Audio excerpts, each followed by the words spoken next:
Ho, ho, ho, Vern. Merry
Welcome, everybody, to the program. It is time for the shit list. Welcome, welcome, welcome, welcome. Oh, my God, Andy's got the dead elf on a shelf. Or what'd you call that? What'd you call him, Gary? Skeletelf? I don't know. Skeletelf? I don't remember. You don't remember now? Nancy Pelosi? I've been calling it dead elf on the shelf. Yeah. I should send him with a noose. I can put a little noose on him. Oh, I don't know about that. It's a little scary. What? But welcome, everybody, to the shit list. That's right. We are here once again counting down the rest of our top 15 Christmas films. These are our choices. For those who are not up to speed with what's going on here, we got tired of going through these other lists that had crappy choices for all the top stuff, or all of the list in general, I should say. So we're like, fuck it, we're going to start doing our own list, and we did.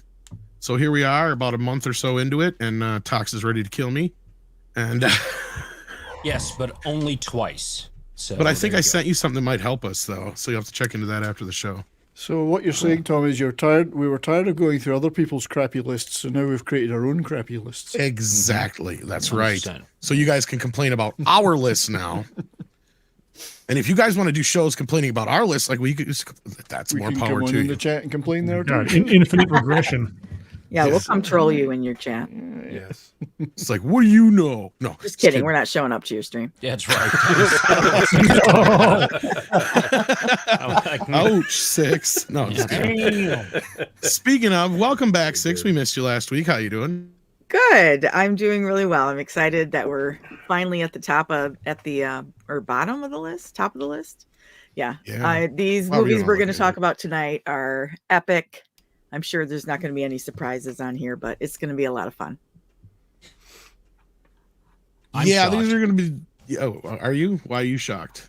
I'm shocked that we're done. We got one shot. That we made it. It's 105 of these films. Yeah, you did the math on that with your spreadsheet. You figured it out. 105 films. I mean, there's a few snafus, but not too many. I would say that this went off pretty well, considering. And this is not the normal way we're going to do this in the future. Like normally, just do the 5 films, but considering we had so many and so many overlapped, the way we did this, just so people understand, is we took everybody's lists, and then the movies that got the most votes, we pushed to the top of the list, so we could spend the most time all talking about those films and shows, because obviously everybody or most people put those on their list for one reason or another at some place or another. But that doesn't necessarily mean the order represents our order this time out, just because of this being such a big list.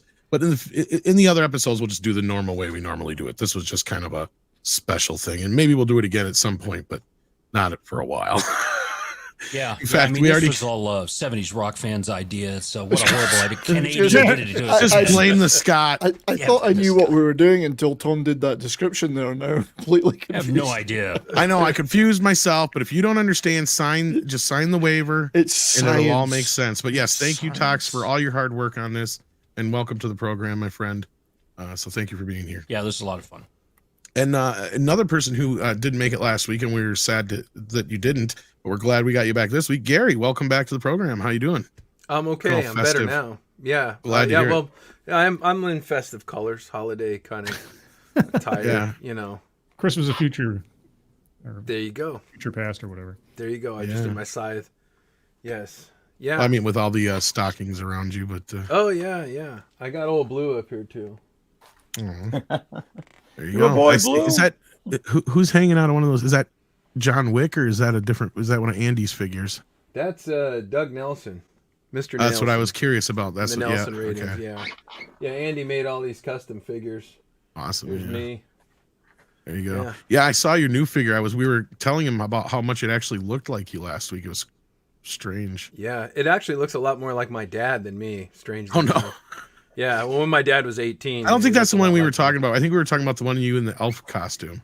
Oh, well, that Yeah. one too. It looks like my dad. They all look like your dad.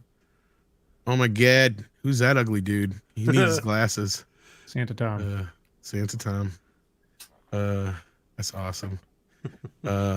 Anyway, let's keep rolling along here. We got Brian here as well. How you doing?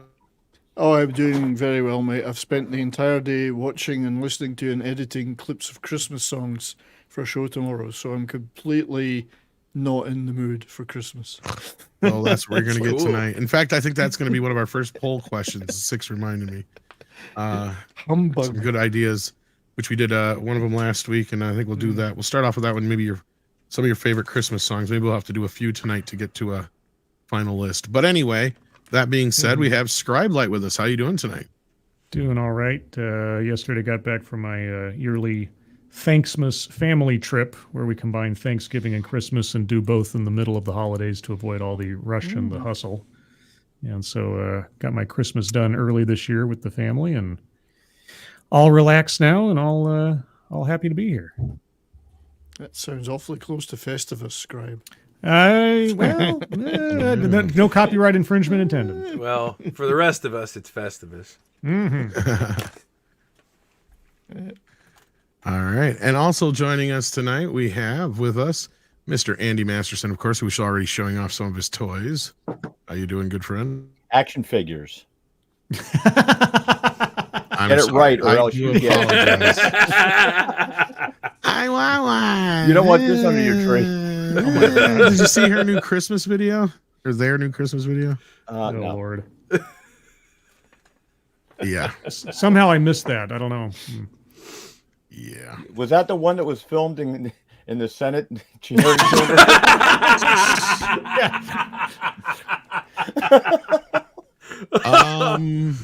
Different video. Same idea, but different video. Same idea, different video. Yes. Yes. Plowing through the snow. Oh, wait. Plowing through the They're mud. backing more like. as we go. But anyway, welcome everybody to the program. I see so many regulars already coming in here. I know Valiant is still going, I believe, but hopefully more will be joining us as we move along here. But I see Eternal Vigilance here. Rabnad Scoobla is here. We've got Tu Nguyen, if I'm saying that right. Win. Nguyen. It's pronounced win. Win. Like W-I-N. Win. Win. Yeah. Okay. There we go. Win. To win. There you go. And then we've got RJ Godzilla. We got Grand Admiral Adam. Original Fuzz became a brand new member. Thank you for that, Original Fuzz. Cool. He's the original Fuzz, not the new Fuzz. He's the original Fuzz. Hot I see Snow Dub in the house. I see Jonah Hex here. FKHC 2005 is here. KR Nut. So many more in here. Hit that like button. Hamdinger is here as well. Thank you for being here. We got the Psycho Mangus and so many more here. Captain Palsy is here. How you doing, buddy? Hey, Captain. So yeah, we got the poll running already. For those who can't see the poll because of their phones, the choices are your favorite Christmas songs, round one, Jingle Bell Rock, Rockin' Around the Christmas Tree, the Chipmunk Song, and Santa Baby. So there you go. So we'll let that go for a little bit as we go through the last round with talks here. And while we're doing this, since 6 and we had another super chat. That's right. Thank you. Patrick James sends in $10 and says, just because you all make me smile. Well, thank you, Patrick. Aw. I'm glad we make you smile. This is a good fun show. We all have fun doing this usually, except for talks. Oh, I have a lot of fun. I get out a lot of aggression. leading up to this show. So there you go. Fair enough. I can't believe Tom made me do this. Since Gary and Six missed last week, they had a few titles that will come up, and then we'll give them a chance to discuss them as we go along here. So let's get rolling. All right. So last week we did 13 through 8. Number 13 had 3 votes. It was Ernest Saves Christmas. And then Scribe had that as number 6 on his list. Mine, I had it as 12, and Tom had it as 13 because we had 15 there. Yeah. And then there's Ernest right there. So that's the one there. And I'll go on to the next. Know what I mean? Mr. Ernest P. Worrell died when he was 50. It's just tragic. Sad. Yeah, I miss Jim Varney. Yeah. Missed that. He's a good guy. And then this is the one that 6. I tried to move all the ones that 6 was on to this week. Any of the 3 and 4 vote ones there. So this was number 12. The Santa Claus. Scribe had this at 7. So did 6, and I had it at number 8. So we talked about it a little bit, but 6, if there's anything you'd like to say about this film, then. This is a favorite of my mother, so I've watched it with her quite a few times.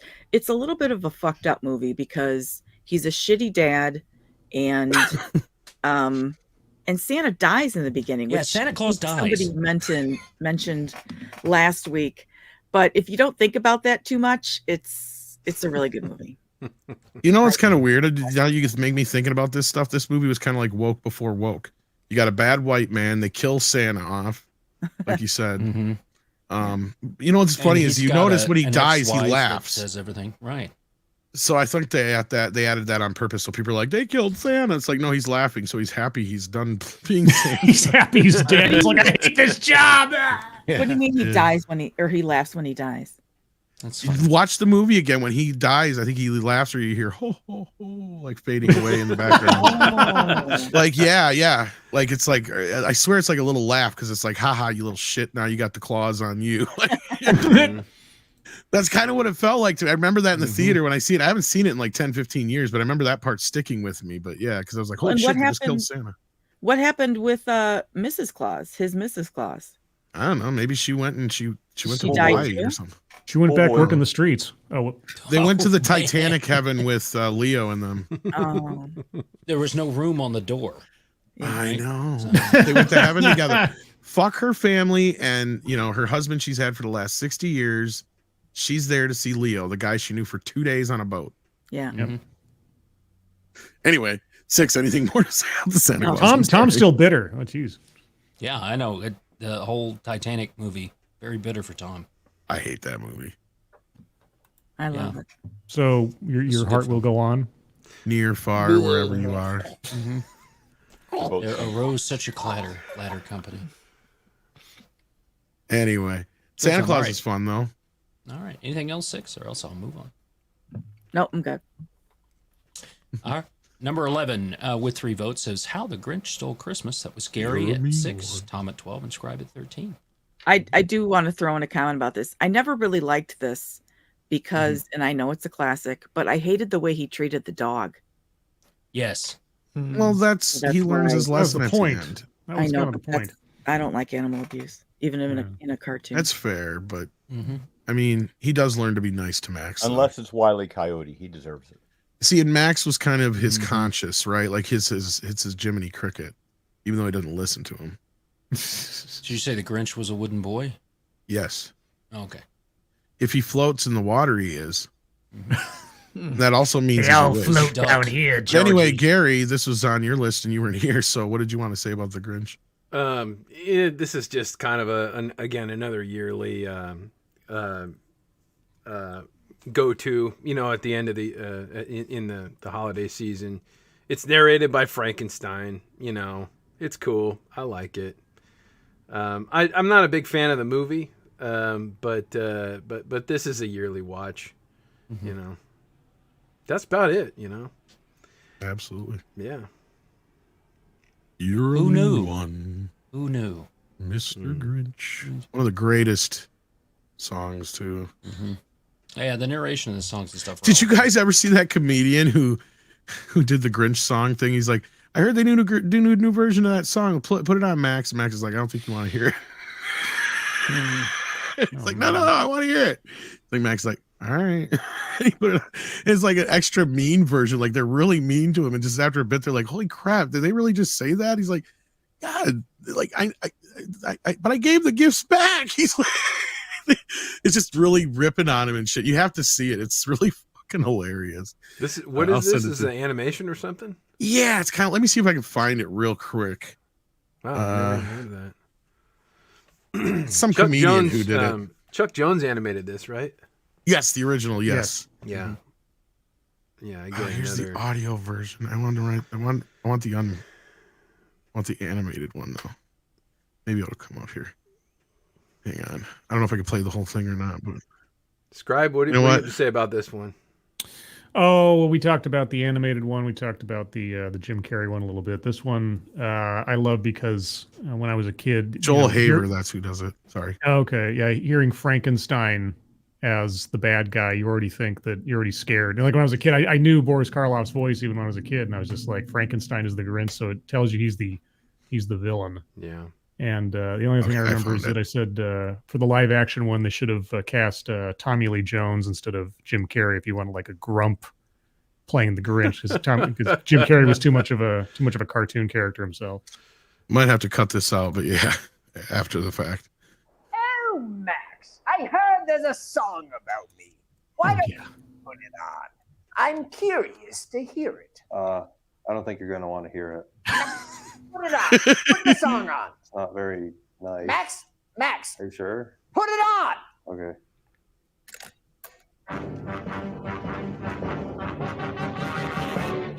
You're a mean one, Mr. Grinch. It's me. You're a ugly piece of shit. What? You invent these bathrooms because you like the taste of piss, Mr. Grinch. No. No, I don't. Max? I wouldn't suck your dick if it was dipped in honey and could kill. Right, so who wrote this? Who wrote this song, Max? Also, you have no dick. Stop the song. I can't. Max? No, I can't. Just stop the song. Hit stop. Broken. What's broken? It's jammed. I don't know what you want me to do. Just turn it down. I can't. I'm a dog. Max? You're a dick. I'm a dog. Mr. Grinch. Okay. Even babies want you dead. You've never brought home a woman because you're scared you'll wet the bed, Mr. Grinch. I wish they weren't so good at rhyming. The 3 words that best describe you are as follows, and I quote. Bitch. I'm not. Dumpster. Bitch.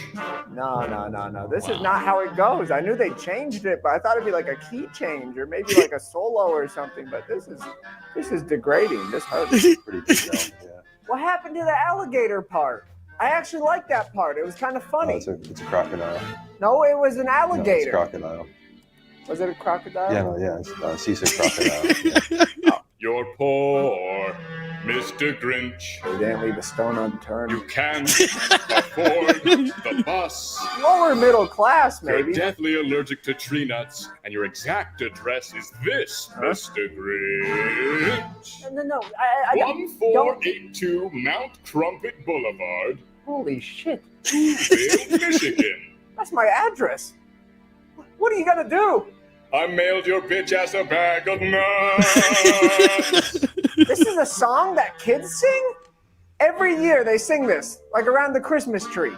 Yeah. A song that says bitch. It has said bitch like 3 times. Yeah, that's too much, yeah. They know I gave the presents back, right?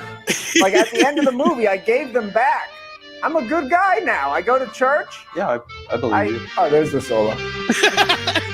Actually a really cool solo. Wow. Shame about the rest of the song. That's just a dress that you are inbred. I'm fucked. Mr. Grinch, This feels bad. you don't know how to read. This feels really bad. I cannot stress enough how much you love to suck down pee, Mr. Grinch. According to an anonymous poll with a sample size of over 3,000 Who's who were asked to rank you on a scale from 1 to 100 Mr. Grinch? based on traits such as likability, general odor, and physical attractiveness, The highest number we got was 3. What's wrong, Mr. Grinch? You ever feel like no matter how hard you try, people will always see you as your past self, just as this one thing, one unchangeable thing? Like a dog? I guess no matter what, I'll always be a big green monster. I thought you were gray. No, I'm green. Oh. You didn't know that? Oh, dog. That's right. I love you, Mr. Grinch. Aw. I love you too, Max. Merry Christmas. You guys never seen this before? No. This animation is bizarre. It is bizarre. It's like it must be some kind of app this guy uses because he doesn't. It's it's a program uses some kind of like rotoscoping Photoshop. But this came out like a few years ago, yeah. But it went viral. Yeah, that guy's done a couple of things. Yeah. Anyway, I thought you guys might enjoy that. I thought it was pretty funny. Was funny. Anyway, what do we got next here? All right, next up at number 10 with 3 votes is Gremlins. That was Tom at number 3, Gary at 9, and 70s at 13. Well, I'm sure Gary has a few things to say about this, considering he has one watching over him right now. Oh, man. This movie is great. This movie's terrifying. The first time I saw it, I was about 5 years old. I had nightmares about gremlins attacking me and stuff, and I love this movie. I love it a lot. Yeah, I got my little... I don't know if you guys can see him. He's right over there. My gremlin. Yep. Yeah, my favorite part of the movie is when Mrs. Deagle launches out of the window. That's hilarious. And it's, when I was a kid, I didn't realize how morbid and pretty sick and fucked up this movie is, but I watch it as an adult, and all these people are really getting horrifically murdered in this movie, and it's funny as hell, like a Looney Tunes cartoon, I swear the Futtermans got murdered. I swear they did, dude. Do you watch if you see the end, it actually has the news report that says that they're talking to him. Yeah, but I know what you mean. But God, it looks so much like that gremlin just drove that snowplow right into him,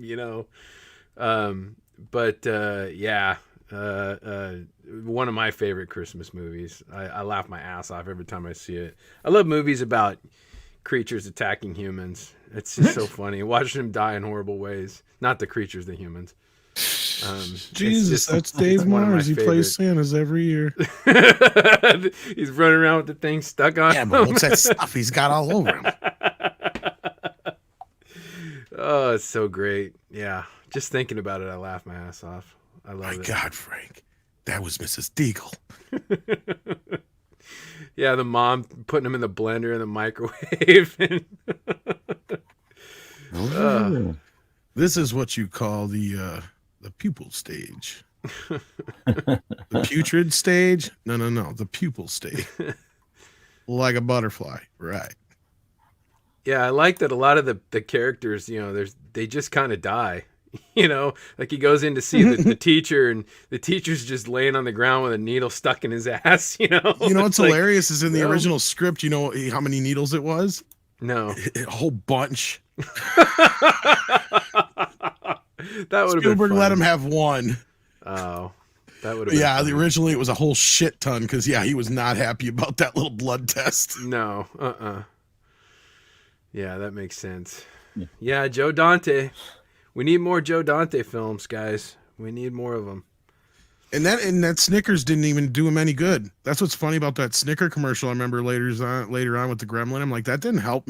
He still ate that teacher's hand. Yeah. Like, fuck the Snickers. Yeah. Great effects too. I talked a lot about Chris Wallace last week. I'm sure you're a fan of his work. And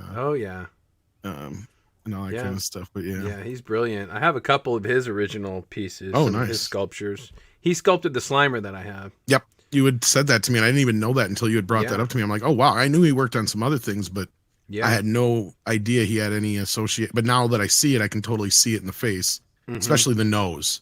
Yeah. Chris has very distinct features for his creatures.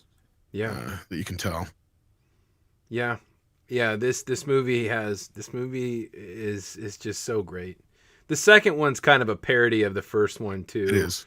It's kind of a weird copy of a copy, but this one's really, really good. It's scary as hell too.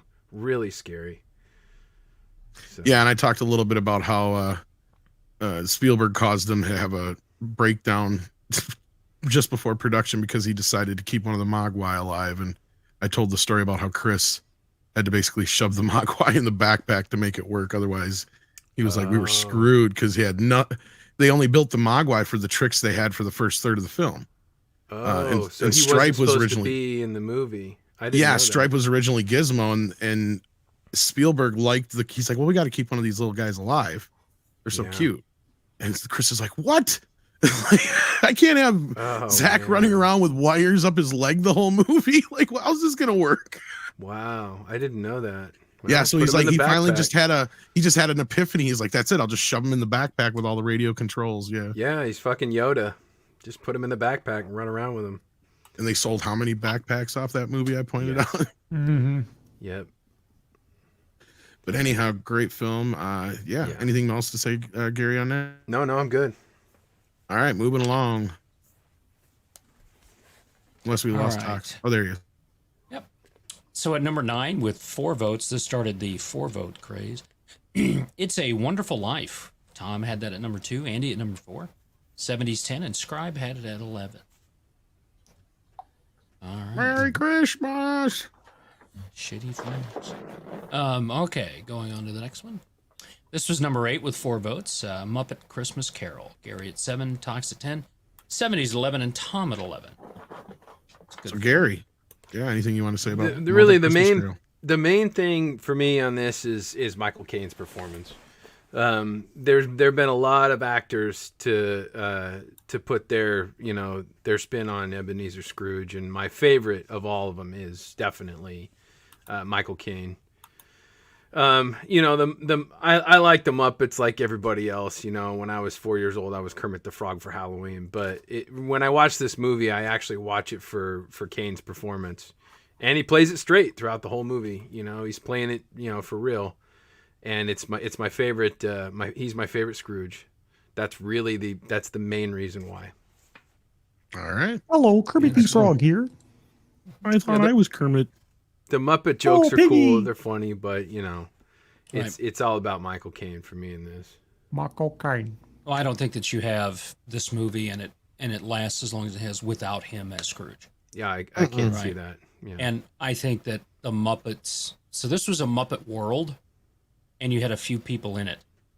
Yeah. So there was that, and then I just don't think without the two it doesn't work as a film itself. You're right. But I would have liked to have seen Michael Caine as Ebenezer Scrooge in a dramatic, live action one of this without the Muppets. I would have liked to have seen that. Yeah. Because you're right. He did a very good performance. The Henson shop had some amazing stuff in this movie though too. The remember the beginning shot, which is kind of like a crane shot going through the small little town in London. And that stuff's all real. That's all practical stuff. Right. And it looks amazing. And then Tom, who wrote the music in this? Is it Paul Williams? Paul Williams, back. Yeah. Paul Williams. The music's really good. Paul Williams is a very talented guy. So that's enjoyable too. Yeah. Yeah, because I don't think he did the music for Take Manhattan. No. But he did come back for this one. I think he did for Caper, but I'm not 100% sure. I think he did though. But yeah. Anyway. All right. Moving on. Moving right along. Now we're up to the 7 through 1 films. So we are ready to start. All right. So here we go. At number 7. All right. How is this not higher? Die Hard. So there are multiple films. I'm bitching about our own list. You put it at 6, Tom, and you're complaining. Yeah, so 70s had it at number 2, and Tom at number 6, Gary at number 8, and I had it at number 11. I'm staggered that it wasn't higher for many people, given the whole Die Hard as a Christmas movie debate since the movie was out. And I thought I was probably going to be like some people would put it at number 1, and I only put it at 2 because I just thought Chuck Norris couldn't be number 2 to anybody, so I put Invasion USA at top. So I'm actually quite surprised that I've got it the highest, and it's lower on other people's lists. That's just me. I would have put it. Flu's number 1 film. Yeah. I would have put it in there, but I loaded up mine with the holiday specials. If we were just doing movies, this would definitely be. That's true. Yeah. And that's the thing. If you're talking on the action list, it'd probably be right at the top. But as a Christmas film, I mean, I don't watch it every single year for Christmas. Just about though. But it's no Tombstone. But yeah. Well, I mean, no, it's still a Christmas movie. It has that Christmas spirit to it. I tend to check it out usually around Christmas time, but I don't delegate it just for Christmas time. So that's probably why I didn't put it any higher than 6. If that's what I need to defend for this movie. I mean, do I need to defend Die Hard at all? There's nothing needs to be defended about it. No. This is Mrs. Flu's favorite. She watches this all the time. Yeah. No. She even has Come an on to the ugly sweater. coast. We'll get together, have a few laughs. And don't forget to leave in your vents for John McClane shoes, Twinkies, a Beretta. There's things you need to leave for him on Christmas Eve. Yeah. Make sure their shoes that are too small. Pack of cigarettes, yeah. Cigarettes. German cigarettes, no less. Yeah. There was a show on I can't remember which streaming service it was, but it was a guy who does he was in the military for a while, and then he did stunts and things for a while, and they remade the scene where John McClane shoots through the table to see if it would actually work with a Beretta 92, the way it was loaded out and all that stuff, and it would have worked. They had it all set up and everything. Yeah, it'll go like right a Mythbusters kind of thing. Yeah, it was a Mythbusters kind of thing. But this guy did it with firearms in movies. What is that? That was a yawn. Oh, somebody. Oh, I'm sorry. I didn't even realize I was open. That's what she said. I've been streaming for like 5 hours now, so like, yeah. But this is a great film, one of the best of all times.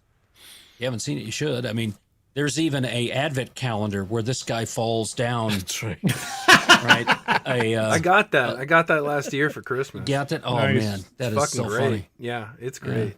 That's why I picked this. Of all of the scenes in the film, there's so many great ones. This is the one that sticks out. Alan Rickman just nailed this part. Well, you know why? They gave him till the count of 3 to drop him, and they dropped him on 2. Look at his face. Yeah. That's like, it right there. He's like, fuck you, you know. He was pissed, dude. Yeah. The only way this could have been better, this movie, there's only one way it could have been better, is if Frank Sinatra had been cast instead of Bruce Willis. No. Frank. Yeah. That's right. Man. He could have come over with a cigarette. I did it my way. They would have just put the mob on them. He would have phoned his mob friends. It'd have been over. Yeah. Yeah. But yeah, what a magnificent movie. One of the great all-time greats in action or indeed any genre. And Christmas is a big part of it. Mm-hmm. Yeah. Merry Christmas, you filthy animal. A lot of good stuff in this. Maybe we can keep going. I think Tom's gone. Tom has walked away. Tom's passed out.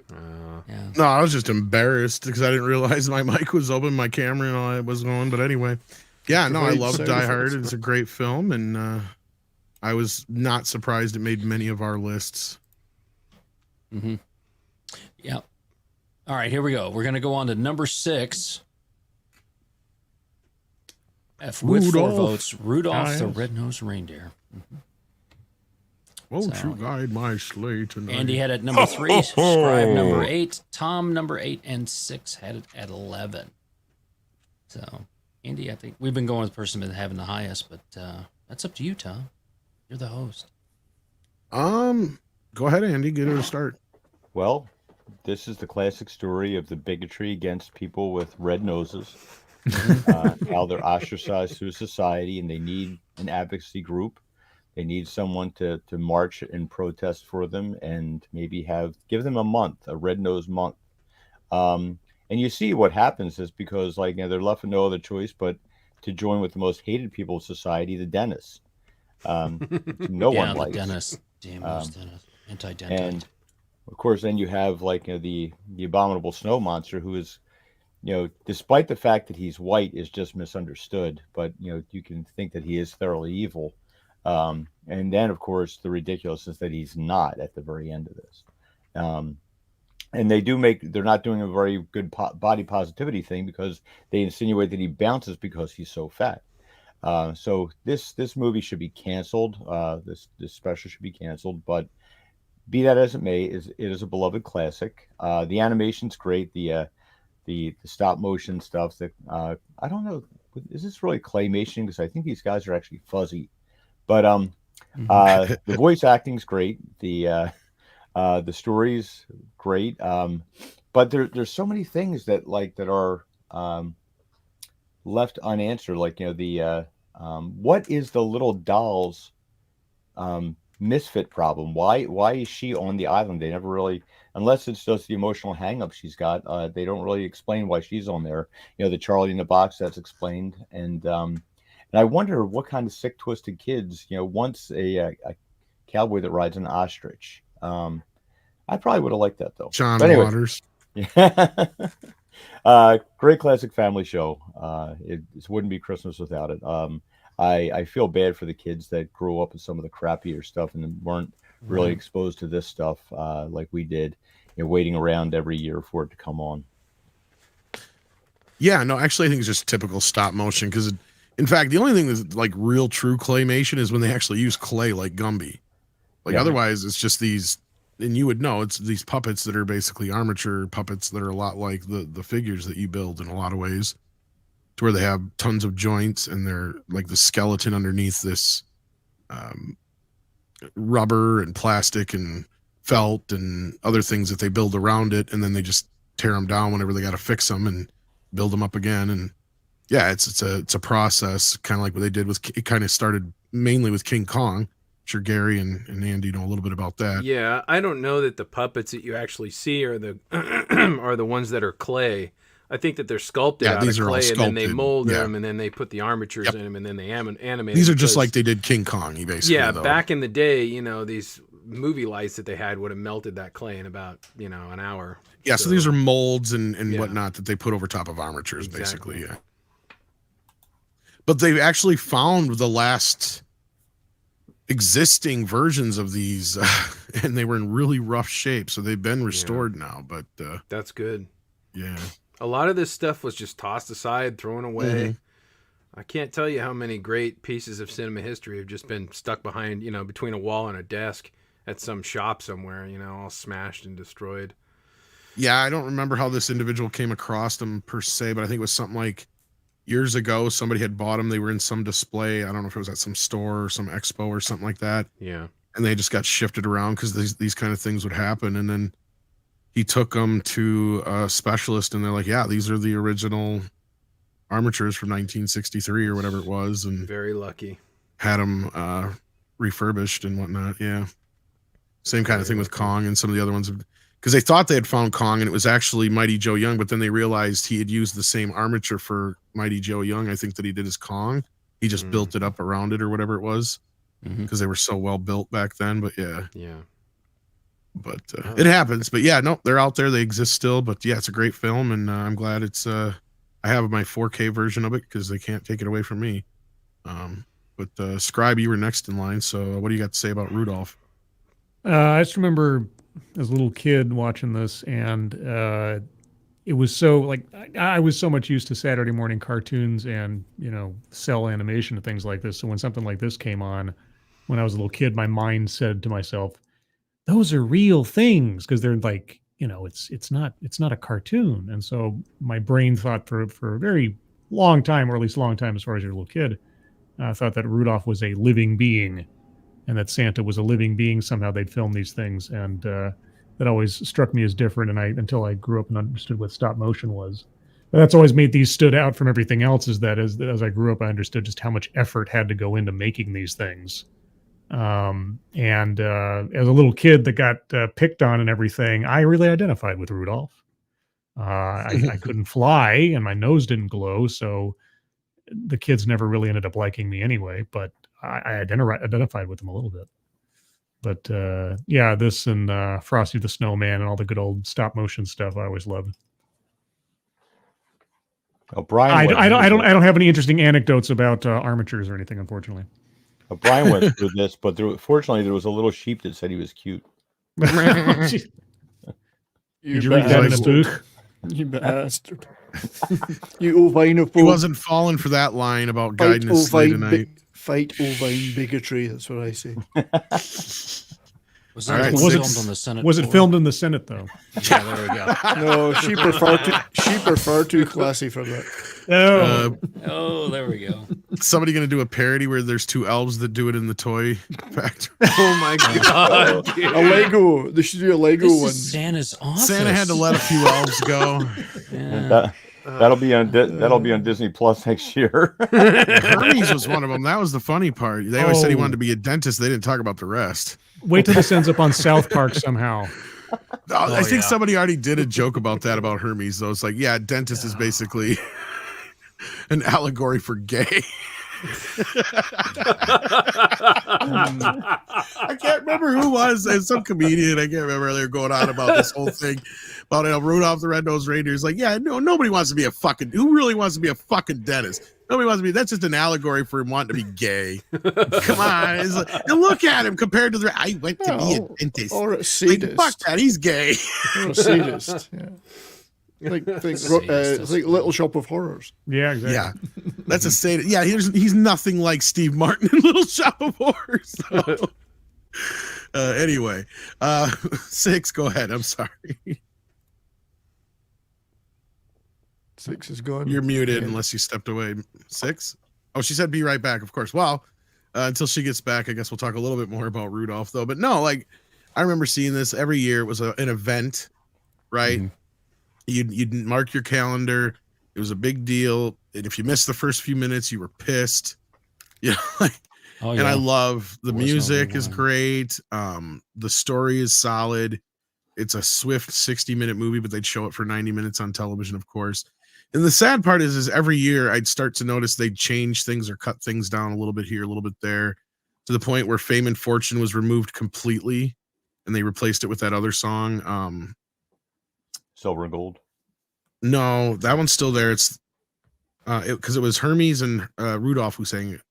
Fame and Fortune, Fame and Fortune. They changed that song to something else. I can't remember what it was. And that's the one that's been part of it for the last 20 years or 30 years or whatever. But like, yeah, that bothered. I never knew a Bumble that would turn down the canceled pig dinner for reindeer meat. Bumbles bounce. That's the other thing. Does anybody else know what Yukon Cornelius was looking for? Oh, Silver and Gold? No. He was looking for a peppermint mine. I was about to say candy canes for some reason, but I knew that wasn't right. That's why he'd lick the end of his. Yep. See, Bryant knew what I was talking about. That's why he'd pick it up and go, nothing. Because he was looking for a peppermint mine. Yeah. And Gary had to step away too. But anybody else want to say anything about this that wasn't on the list? There sure is a lot of cotton in Rudolph's ear here. It's probably what it was. He couldn't understand Santa because of the cotton in his ears. He was cotton-headed ninny muggins. That's what he was. Mm-hmm. I love these films, or these specials and stuff. You're right. We'd all get together. We'd watch these things, and they'd have them in a row, or they'd be advertised for a couple of weeks, and having a Betamax or a VHS when those came out, so that you could set and record those, and we're a couple of misfits. Thank you, Brian. That's the one they replaced it with. Sorry. Mm-hmm. Okay, I got it backwards, but anyway. But yeah, just classic songs, classic animation, classic storytelling. There's a lot of Rudolph the Red-Nosed Reindeer, like it was a Gene Autry back in the 20s and 30s. Got a lot of money off of singing Rudolph the Red-Nosed Reindeer. It's a very popular song. Wonder what he got for it. Because did he write it or who wrote it? I don't know if I think he wrote it. I don't know. Say if he got that, I wonder how much he made off of this. Yeah. Well, Frosty the Snowman was another one. So those were all songs that they turned into these shows. Exactly. Yeah.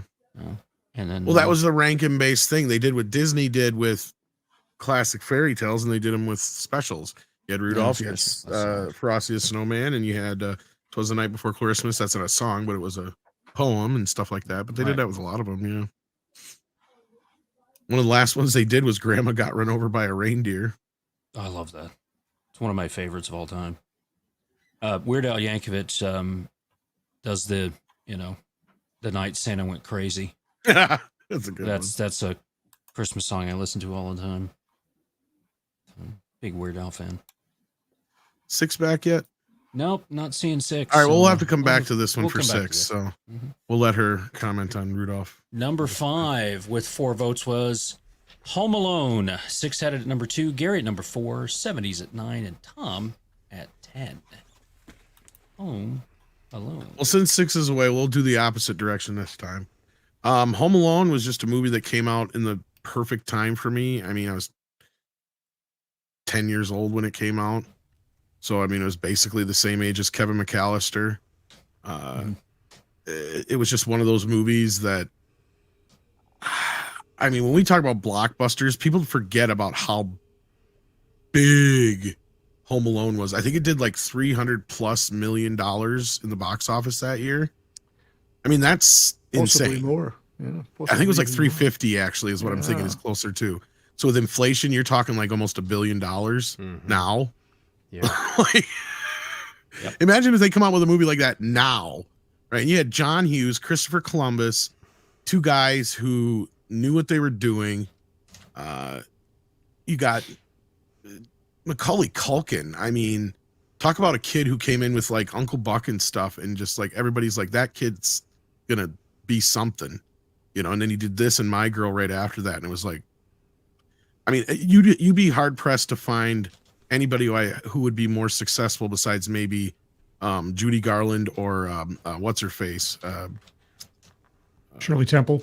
Besides Macaulay Culkin, were probably the most successful child actors of all time, just simply because of the 4 or 5 movies that he made that were just huge movies and have been seen by so many people. And I mean, he just got his walk on the Hall of Fame, and that was a big deal. And it's just a great film, and Joe Pesci's amazing in this movie, and Daniel Stern's great in it. The family's great.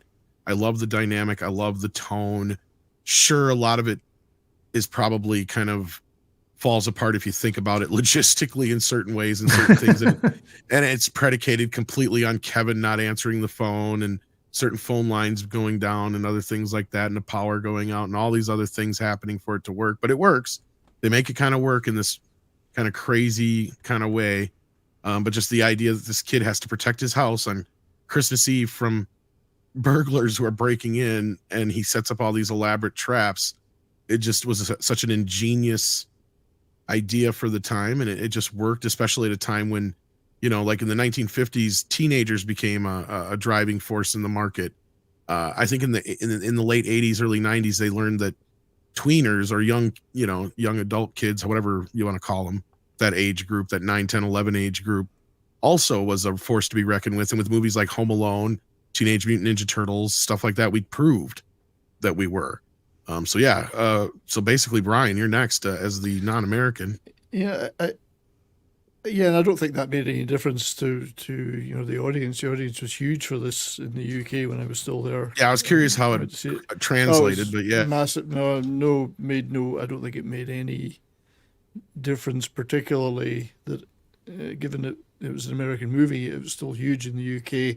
It really walks a great line between family movie, but with the required amount of violence, the requisite amount of violence, and but it's like a Looney Tunes kind of violence. It's a Looney Tunes. It's almost like a silent movie caper with stunts, like a Harold Lloyd type stunts and Charlie Chaplin stunts in it. In some ways, it's a caper with all that kind of physical comedy.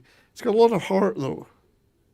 A lot of heart in it. Yeah, you got to suspend your disbelief, but and with that casting of Pesci and Stern, they're just magnificent. John Candy's small role as well, the polka piece, his polka musician is phenomenal, and of course the great Catherine O'Hara, another Canadian. But John Candy, John Candy is exactly a CTV alumni. It's just it's a lovable movie, but one that doesn't. It's got schmaltzy bits, but it's not schmaltzy. It's what walks a fine line between all of those. Very successfully, I would say. And it's funny. Who doesn't want to see Daniel Stern and Joe Pesci getting hit in the face with a can of paint? I mean, it's a lot of laughs. Yeah. So Chicago? No, Sheboygan. Very big in Sheboygan. That's right. Yeah. Kids are resilient. They bounce back so easy. We left one in a funeral home once. Forgot until the next day. Candy did the polka thing with the Schmengi brothers very successfully. Yeah. He He was all right after about 6, 7 weeks. 7 months. Started or was it talking weeks again. or months? I can't remember. Yeah, started talking again. It's just making that shit up. It's so funny. It's so funny. And he did man. that as a favor for John Hughes, right? Because I don't even think he's credited in the film, which is hilarious. Even though now, like when you look in like whatever they posted on, he's like one of the top billed actors in it. But at the time, I think if you look in the film, I don't even think he's credited in the cast at all. He isn't. I could be wrong. Yeah, I was gonna say it's pretty small part, but wonderful. Yeah, it's a fun movie with heartwarming stuff in it, and it's with heartworms. What heartworms? It's got heartworms, Yeah. heartwarming stuff. I don't know. I mean, it would take a lot not to love it. I know there are people who don't like it, but hey, I'm a softie at heart. It's one of those movies. Yeah, I'm a softie at heart as long as there's violence in there somewhere. well, I think it helps that Kevin is.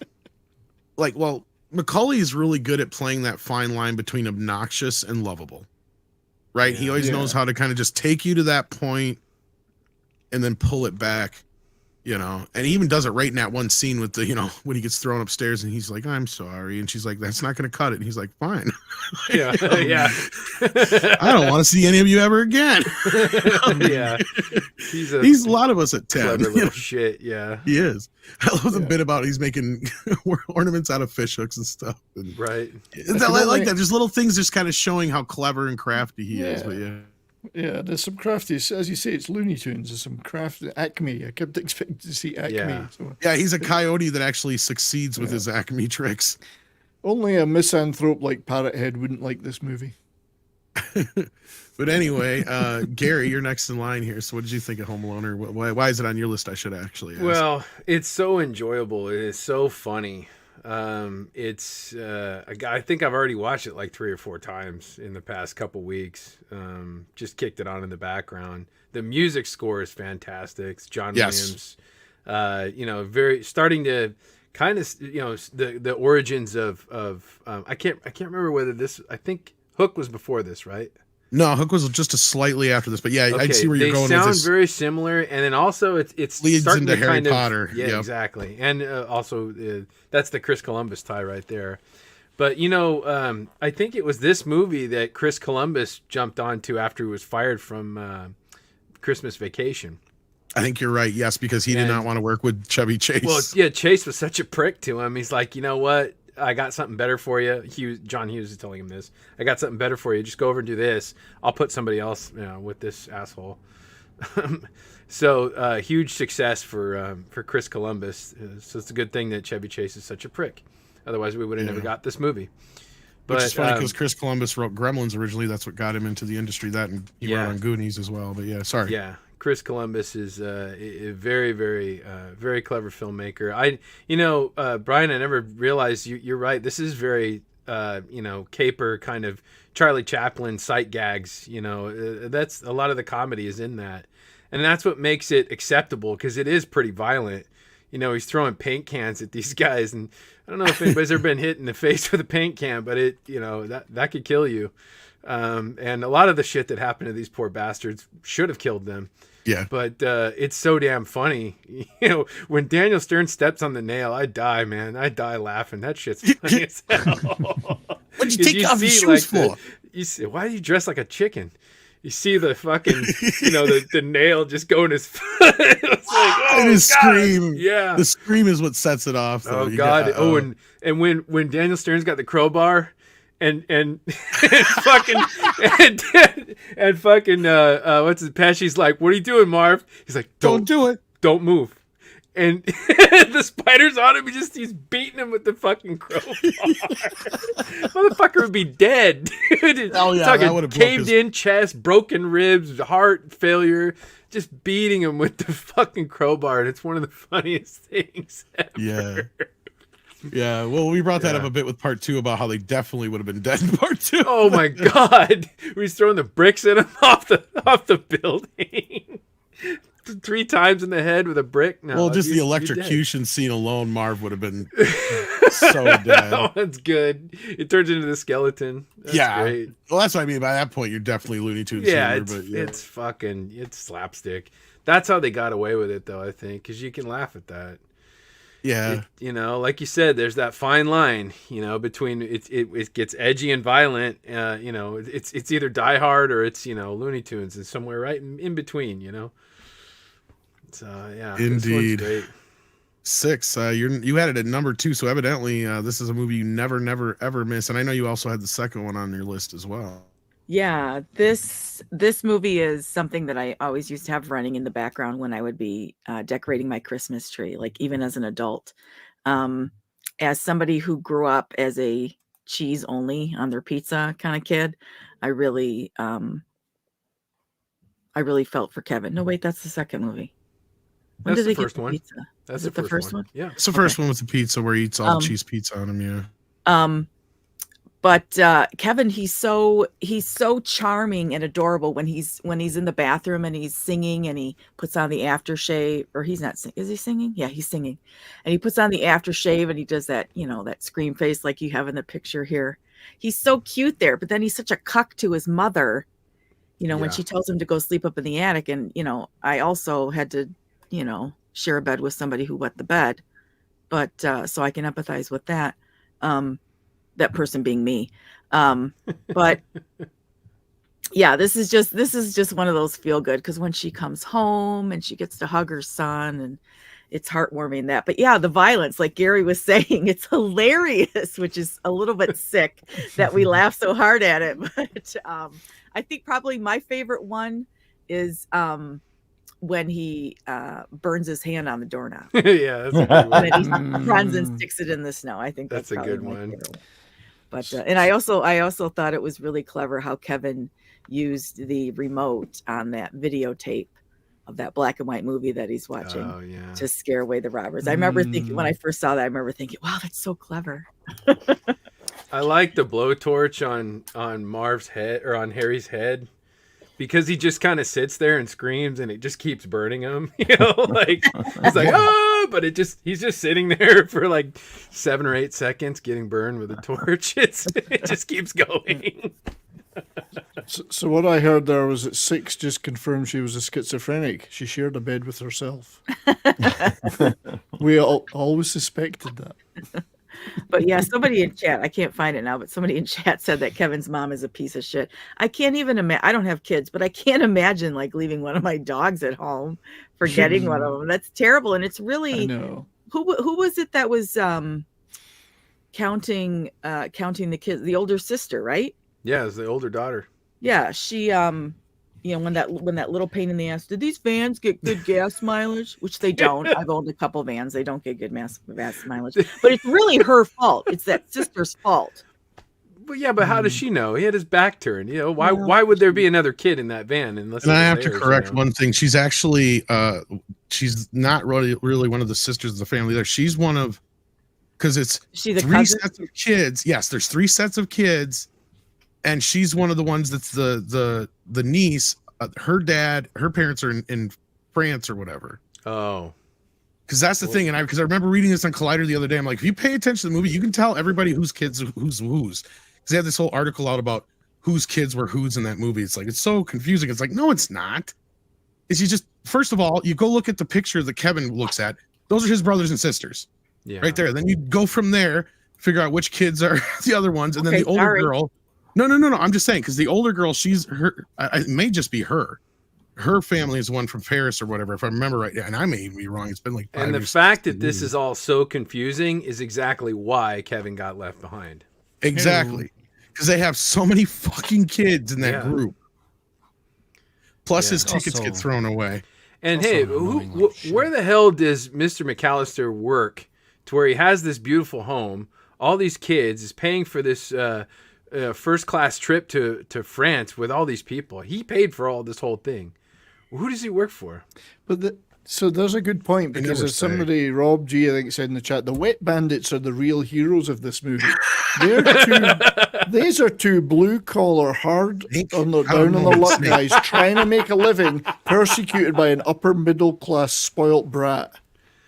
Interesting. That's funny. So who just persecutes them? His privilege. He uses his privilege. No, I didn't mean to jump. I wasn't towards you, Six. The thing was, I just was talking about that article, just how convoluted it was. It was just like, really? Like, it's like, if you just pay attention to the movie, it's kind of there, but yeah. I guess I never paid attention. No, I know, but I think you may be right, because you've probably seen it more times than I have, actually. Well, no, but I don't know. But yeah, the main thing that gives it away is the picture that Kevin is looking at. It shows his brothers, specific brothers and sisters. And it's Buzz, Linny, he's the youngest, I think. And then it was Buzz that screwed up the head count too. It was Buzz, Linny, and the other girl. What's the one with? Because there's the two girls, the two mid-younger girls are his two sisters, and then him. The one with the braces, and then the one that told him he's lazy. Those are his two sisters. Because Buzz is the oldest, and there's his two middle girls. Lazy or lazy incompetent? That one. That's his oldest sister. So that'd be the one between Buzz and the other girl with the braces, the blonde. Yeah. You can see just from this conversation how easy it was for her to leave. Exactly. Really. What I had a bigger issue was with the phone lines and the cops. Like how incompetent the fucking cops were. The whole thing. Right. That was Larry Hankin, who was Sergeant Balzac, by the way. I don't know whether he made that name up, but he's like, yeah, it's Sergeant Balzac. How may I help you? Okay. Yeah, he's a comedian, yeah. But Six, you were away when we were talking about Rudolph, so did you want to touch on that real quick? Yeah, Rudolph. I grew up with Rudolph. It came out before I was born. Wait, when did it come out? No, don't say, because it might. I don't want to reveal my age. It was before you were born. It was 1964. But I definitely watched it when I was a kid. But I think the standout moments in Rudolph are when he was born, and he was like, wasn't he like hiding behind his mother? Kind of, yeah. And it was kind of revealed that he has this bright, shiny nose. And then when he kicks dirt on his nose to try to hide it, I remember thinking he would cut his nose because deer have such, they have sharp hooves. I remember thinking that's not possible. He wouldn't be able to put dirt on his nose like that or something like that. I can't remember. I haven't watched it. As much as I love the movie, I haven't watched it in a long time. But it's animals, and so of course I love it just because of that. So, and I know the song. That's it. Y'all wrong. This is a horrible film. What an annoying little child. Jesus Christ, I hate this film so much. God. You never heard the tale about the killer of the Chicago suburb who nearly killed two grown men? Well, that's him right there. He terrorized these two men. Yeah, like he was a killer in the making. Annoying. You ever seen the Saw franchise? It's all about this guy. This was in a theater so long. He tortured them endlessly. All right, before we move on from here, let's end the first part of our poll. We've got Jingle Bell Rock taking the top spot. And let's see here if it ever pops up. With 45%. Rockin' Around the Christmas Tree with 25%. The Chipmunk song came in with 19%.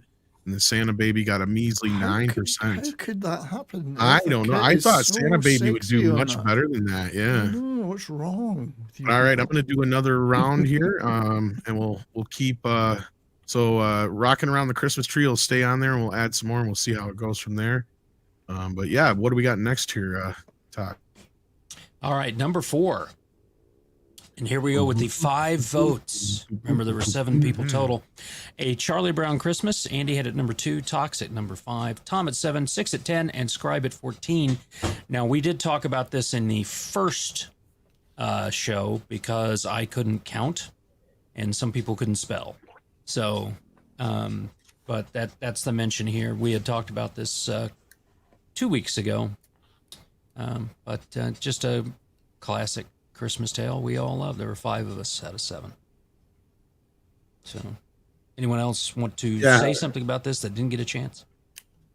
Yeah, the Peanuts were my favorite. I had a little stuffed Snoopy, which my brothers promptly hung from the ceiling. Uh-oh. Took a bathrobe rope and bathrobe belt and tied it around his neck and hung it from the ceiling where I couldn't reach. Was it hung by the ceiling with care? Oh yeah. In hopes that Charlie Brown would soon be there? Just high enough where I couldn't reach it.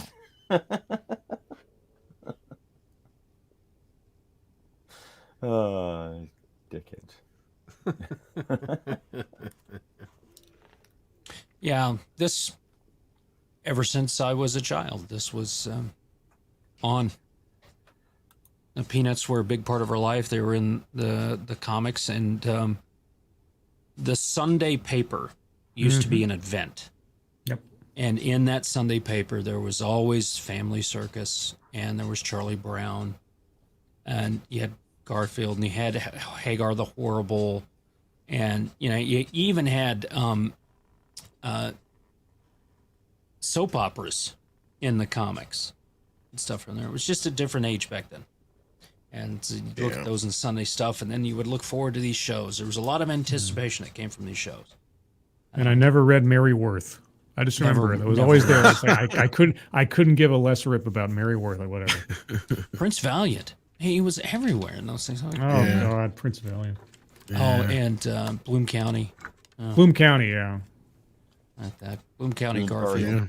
Doonesbury. A lot of good things there. And watch the Peanuts and with Charles Schultz, and then they would have their specials, and Snoopy was always great.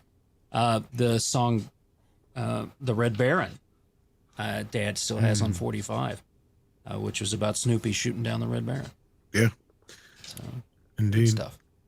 Well, I got round 2 of the poll up right now. Here's the poll for those who are on your phone and you can't read it. The order goes number 1, Jingle Bell Rock. Christmas in Hollis is the second choice. Let It Snow is the third choice. And Little Drummer Boy is the 4th choice. So there you go, guys. Go ahead and vote now. So yeah, Charlie Brown Christmas. Like you said, we did talk about it already, so we're going to keep moving along here. Before we do, though, Christian Delorme's Vinyl Revival has been a member for 20 months and says, Bonjour, everybody. Did I say that right? 20 months. Bonsoir. Bonsoir. And then Christian Delorme also sends in a Canadian $5 and says, Joyeux Noel, or how do we say that? Joyeux Noël and bonne année. Yeah. There you go. Thank you. That's what you're here Bigot. for. Only because I like baguettes. They're good. Only because I love hearing Tom butcher my language. Cheers, everybody. See, he wanted me to read them anyway. So go ahead and read them. Subtle plan. Joax, Novel, and Bonnie Noni. Like a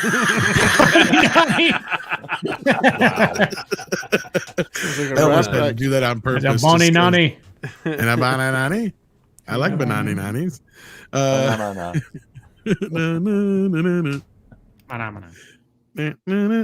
All right, moving along here. What do we got next?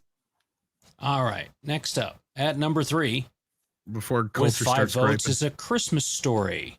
Yeah. Gary had this as number 1, Scribe number 4, Tom at number 4, Andy at number 6, and 6 at number 8. You'll shoot your eye out. Well, Gary, since you had it number 1, go for it, brother. Well,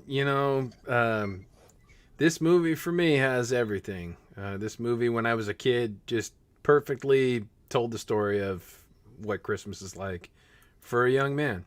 And I watch it, I was kind of annoyed that, what was it, TNT or TBS was playing it 24 hours a day. Kind of ruined it a little bit, and ruined the specialness of it for me. But I started watching it again this year. I hadn't seen it in a few years. And last year, the sequel came out, the real sequel, not the other one with Daniel Stern.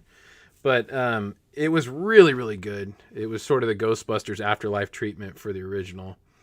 But everything about this movie, the relationship with the old man, and then my favorite part of this movie is the end scene when, Ralphie's just, he's really distraught. You know, he didn't get the Red Ryder BB gun for Christmas, and his old man's sitting next to him.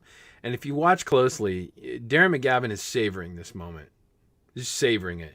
And he says, "Well, did you get everything you wanted?" And Ralphie says, "Oh, I guess.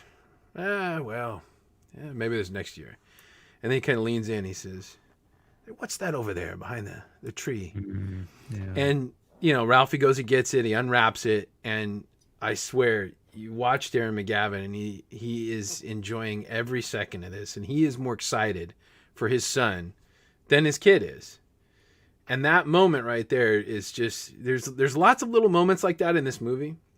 But that moment to me is just, that's the best scene.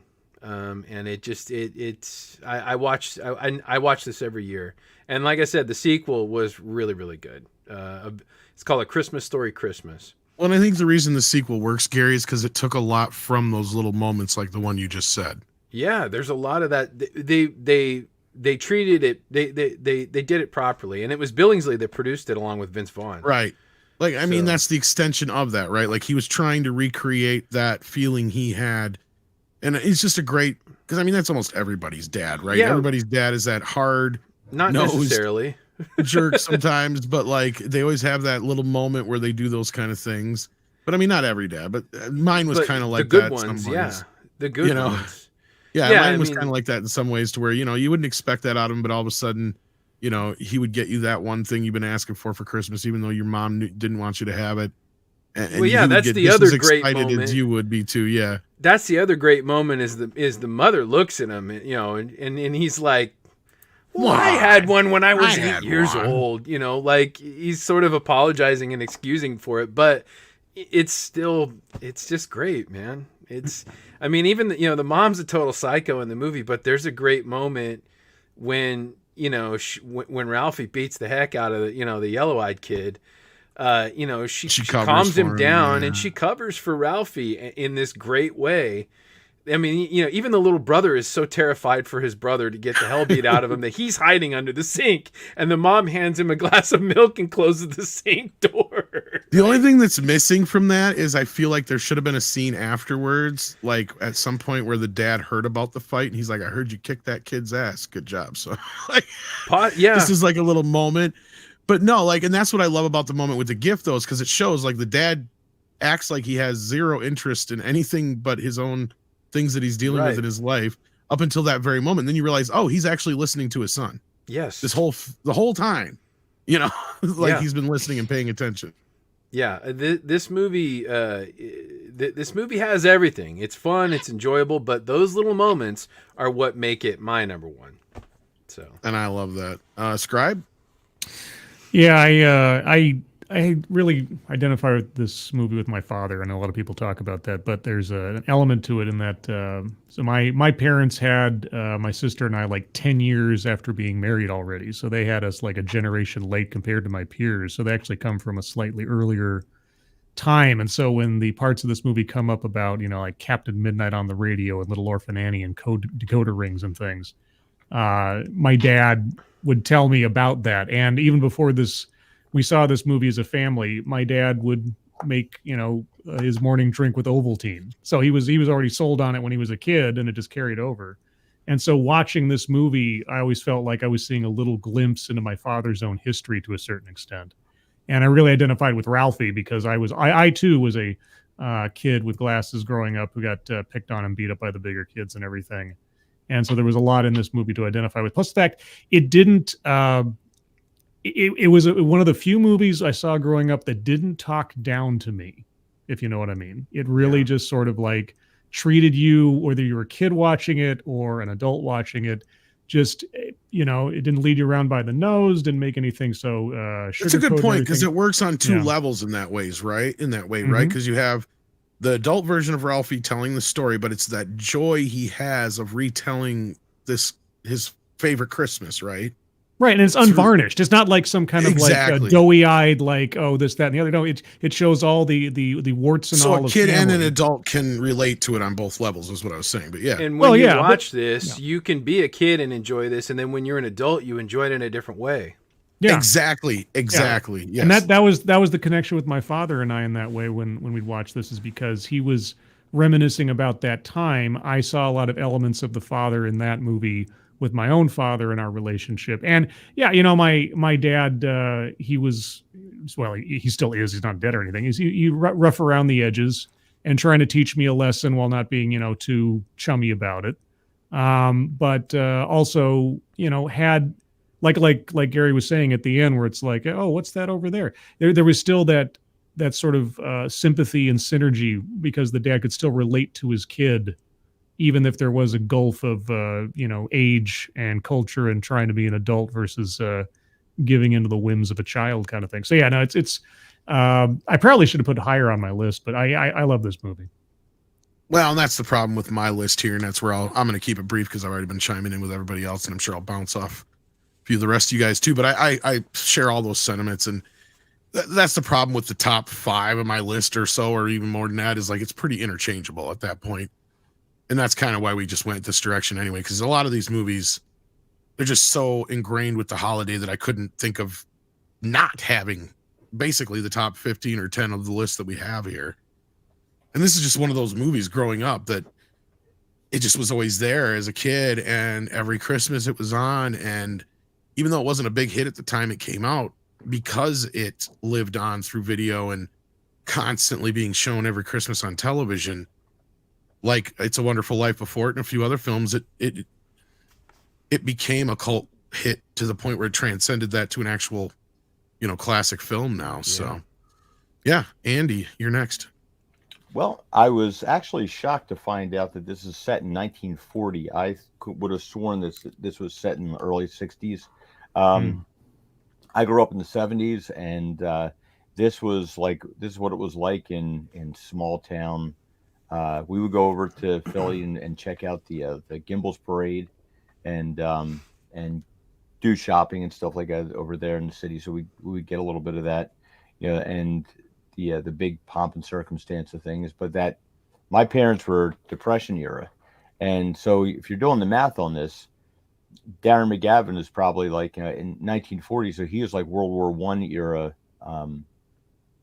age. But that thing, like what Scribe was talking about, like my dad would have been 100 years old this year, and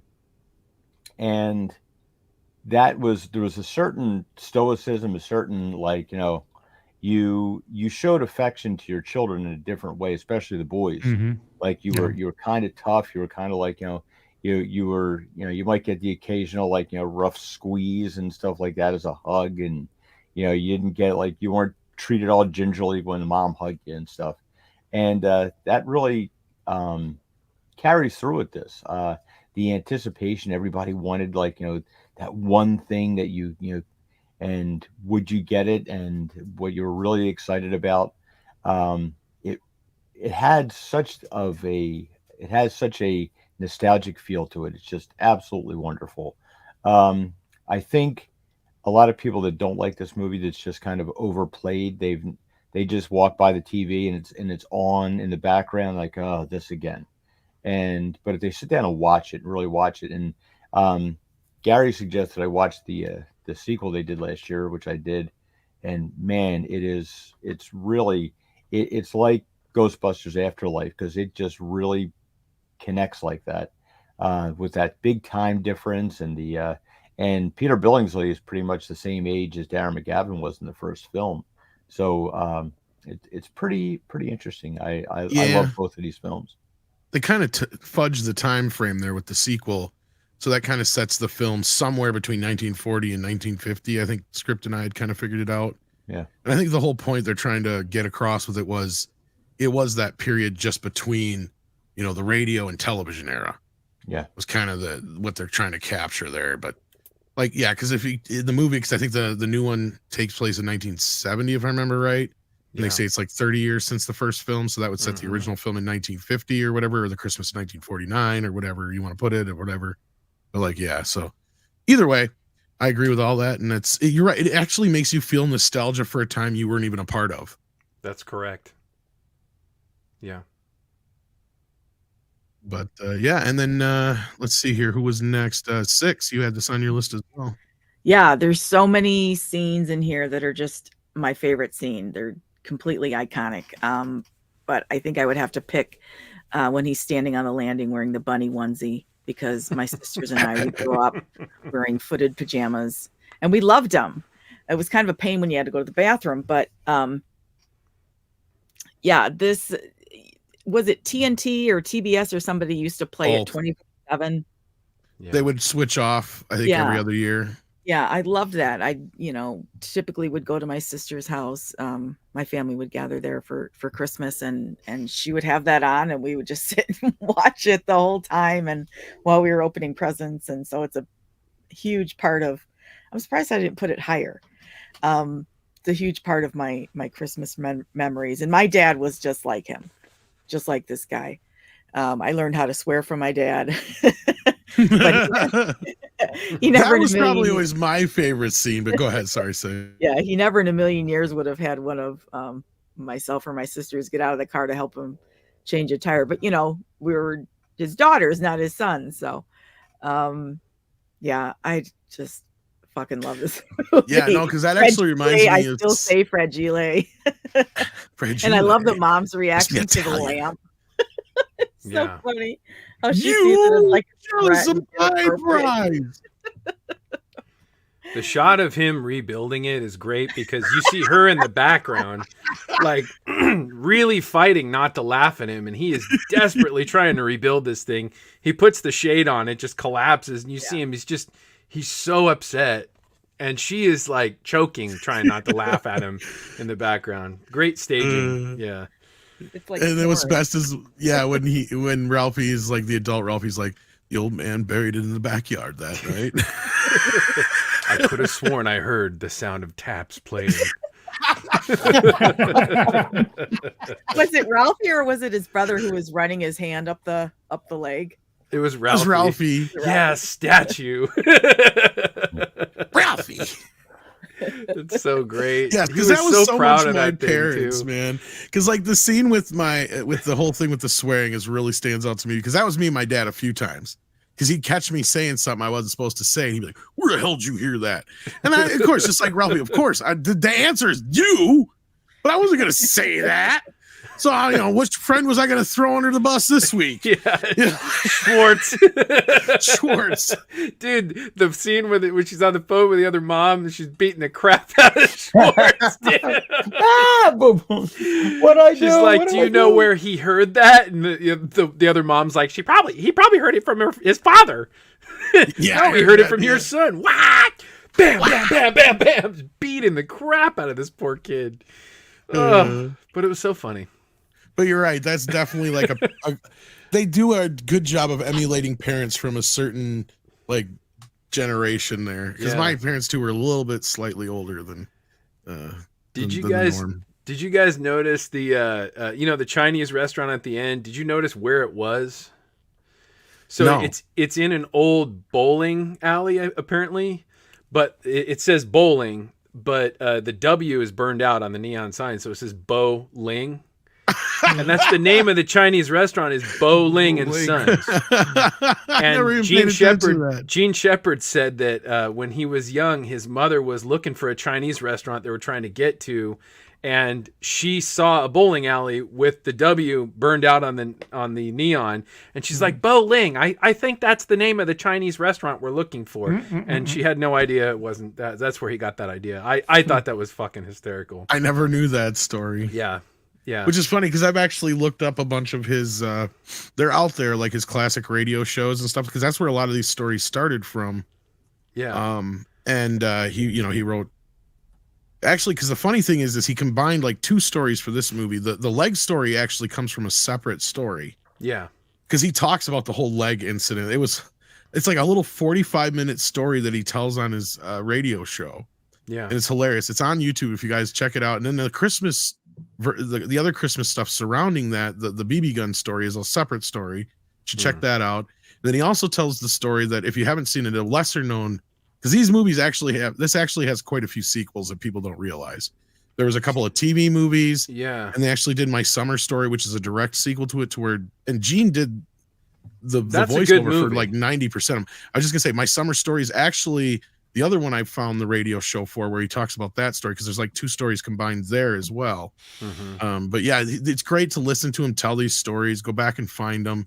He's got some funny anecdotes and other great things. They're all out on YouTube and other places. Yeah. Check them out. If you guys haven't seen My Summer Story, it's got Mary Steenburgen as mom, Charles Grodin as the old man. Speaking of Culkins, it's got Corinne Culkin in it. Yeah, it's got the younger Culkin brother in it as Ralphie, and it's narrated by Gene Shepard as well. Yep, he did all of them up until he passed with the newest one.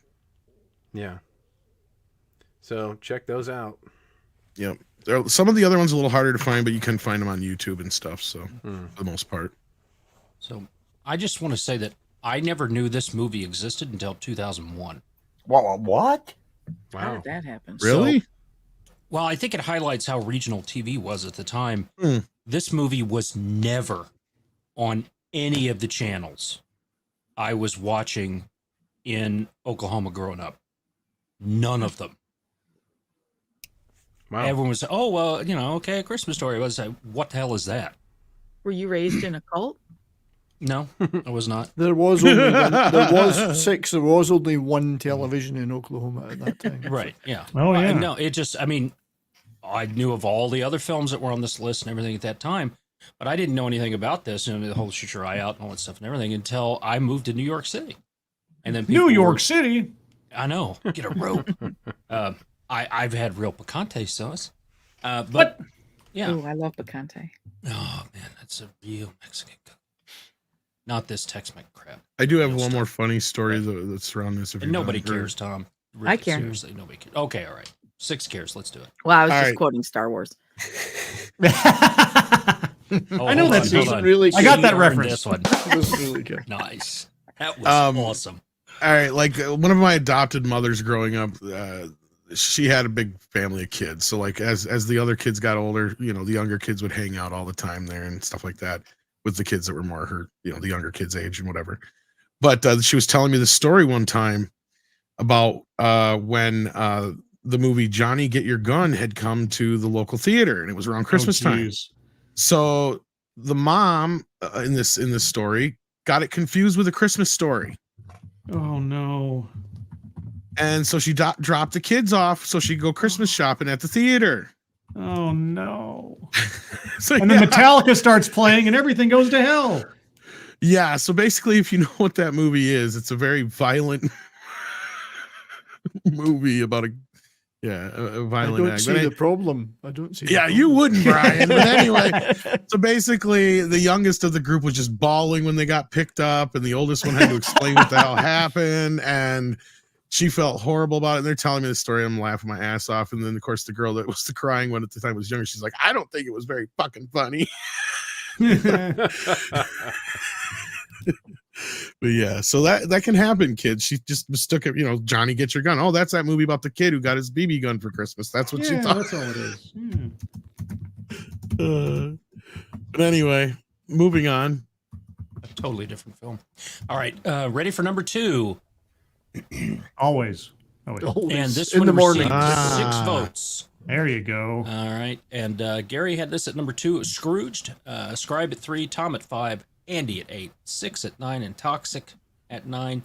The only person who did not vote for this was probably Making Love to Sheep. That's all I'm saying. I'm not. I just don't go along with the gang like you. I'm not a That's group right. think like you. Thank God. Think of your fellow man. It was at number Lend 16 him a for helping me. hand. Is it number 16? What was Put that a one? little That love in your dog? heart. Squirrel. Put a It's little 70s love sheep. in your heart. Just Doug from Up. Annie Lennox, good Scottish girl. I think. Yeah. So yeah, Tox. So let's start with you on this one. Oh, you start from the bottom. Why not? This is. You'll notice I had to flip the image because IBC is backwards there. IBC, Yeah. But Irritable bowel condition. since conditioned, yeah, I know that was the network. Just Bill Murray at the time, real funny. This was a different telling on the same story. Saw this in theaters. It was just every gag through it was hilarious, in the way that nobody can make a film like Bill Murray can make a film. I have actually met him. He is weird as hell. And I Oh wow, really? watch this every year. I watch this every year. I met him in a restaurant in New York, Duke's. And it just, I almost made this number one, but in the end, the one that I picked number one is a favorite of mine from all that stuff. But man, what a great film! Yeah. All right. Well, I guess that's all you had to say on that. Six. Go ahead. I could sit here and talk for a long time about this film, but I want the others to come in and do this. So go ahead. Yeah, Carol Kane and Bill Murray fighting in this movie is some of the funniest with a toaster thing I've ever seen on television. It's just like pee your pants laughable. The first maybe half hour, 45 minutes of the movie I don't love, but then it picks up and it's just hilarious and heartwarming, and the way how he is after he realizes the path that he's on, and he sees himself in the coffin burning, or he experiences it. I love his reaction, how he's celebrating life and he's happy again, and he realizes that he's still alive and he still has a chance to make amends and be good to people. But God, I think Carol Kane is really why this movie is even on my list, because she's so fucking hysterical. I just love her. Yeah, it's a great scene. Andy, I think Gary was telling me about the wings that she had, like the that whole thing with the how stupid they looked, and like she wanted to do them and that was the thing, because she looks so awkward and clumsy. She's I mean, I absolutely love her in that little bit she does in Princess Bride. But this one, she's just taking such joy in beating the shit out of him. Yep. It's friggin' priceless. It's like a Three Stooges act. Yeah. And Bill Murray with and I mean, I think that Bobcat Goldthwait steals the show in a lot of the scenes that he's in. My favorite has you heard him. I don't hear you have much fun in here.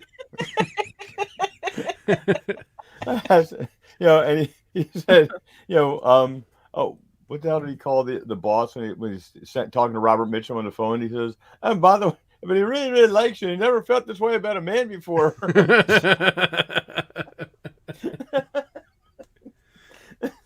Oh, this thing is just so that was Bryce Cummings, sir. It's so filled with such great little Easter eggs. It's like, each little spot that you can pull up in this, and I mean, there's a couple gut punches in there where like the little guy freezes to death. And he's like, he just sees him down there like, oh man, don't do this. Why didn't you go see Claire? Yeah. But it's really great. And Buddy Hackett as the Scrooge, that's a priceless thing there too, because especially growing up in the 70s, Buddy Hackett was a guest star on everything. So that was a nice little nod. Yeah. Michael J. Pollard is an actor that I think is underrated a little bit, and he was a homeless man. Yeah. Oh, this movie is so full. Just chock fucking full. Like, I even forgot that what's his face Klinger's in the movie until I just watched it the other night on 4K, because it just come out this year in 4K. And I mean, I've seen it a million times. It's one of the more quotable films of Bill Murray's. I mean, I quote it constantly, as much as I do Ghostbusters or some of the other films that we do so often. And it's just it's better than just a great retelling of A Christmas Carol. It's a genuinely funny fucking movie. Yeah. Right. I mean, you've got some of the best bits, like, we were just talking about Bobcat Goldthwait. Like, I love when he comes up to him after the whole Scrooge thing. Your life might just depend on it. He's like, you can't show that to people. That's like the Manson Family Christmas special. I never thought of that before, but I'm going to take that into consideration, and I'm going to get back to you in 5 minutes. And then as soon as he leaves, he's like, I want Elliot Loudermilk out of the building within the next 5 minutes. And then the next day when his fucking secretary comes in, or not secretary, that other executive comes in, And she's like, "Did you see this, Frank? She's dead." He's like, "Oh my God. I know it's horrible. You can't buy publicity like this. I want it run every hour on the hour. I want a warning in front of it. People with a heart condition must leave the room." Well, have you tried Staples? Have you tried Staples? You staple that little mouse, and I'm going to call the Humane Society. Oh, Claire, always trying to save the world. Yeah, I didn't love that part. But that's where he learns, because Claire is, his heart. And he lost his heart so long ago. And it's just a brilliant, and she and him have great chemistry, even though he treated her like shit during the making of the movie, from what we've heard. But to the point where I've heard that he was one of the reasons, this whole experience was one of the reasons why she kind of left the industry for a while. Wow, I didn't know that. Oh, wow. Yeah. This was his first movie back after Ghostbusters, wasn't it? It was his first starring role after Ghostbusters. He'd just done the cameo in Little Shop after that, because he was afraid he could never reach the height of Ghostbusters again. But this did really well. Did really well for him. Brothers in it too, I think. Actually, he's got almost all of the brothers in it. The only one that isn't in it is the one that doesn't act, I think, and that's one of the older ones. But Brian plays his dad in it, and that's one of the best stories I ever heard. And I didn't know this until I just watched the making of it recently. But because you have Joey playing his younger brother in the film, and then at that same party, his other brother's there, just playing a friend. Yeah, that's right. And then his dad is played by Brian. And when Brian comes in, those tears that you see from Bill Murray about his mom are real, but they're not for his mom, believe it or not. What happened was, and he didn't know that Brian was going to do this. They did, Donner called action. Brian comes in from behind, and he didn't know that Brian had asked the prop guy for a Zippo lighter. So he lights up the cigarette with a Zippo. And this is a story Bill Murray told himself. And he's like, and I had not smelled a Zippo since my dad had passed away. Wow. And he goes, in this moment I smelled that Zippo, it all came flooding back to me. Because it's like Bill goes, Brian didn't look anything like Dad. Right. Like Brian's short and fat. Dad was tall, like a big, big guy. And he was just, he'd kill you with a stare, he said. But he goes, the moment I took a smell of that Zippo lighter, he goes, I just started welling up, and I started thinking of my dad. And he goes, I just broke down. So those tears you see in that scene are from that. And he goes, and Brian, he knew exactly how to get to me with that fucking lighter. He goes, basically, he's like, he knew to ask for that lighter specifically because of that specifics. And anybody who's ever smelled a Zippo knows what I'm talking about. They have a very specific smell. Yeah. So it's a great story too. But and of course I love the other great bit is, of course, the nipples. Everybody loves the nipples. Standards and practice. Well, Charles Dickens would have wanted to see your nipples. You can hardly see the nipples. See, and these guys are. Go ahead, Andy or Gary. These guys are really looking. And then after she gets knocked out, somebody make sure you cover up her nipples. See, show me a nipple.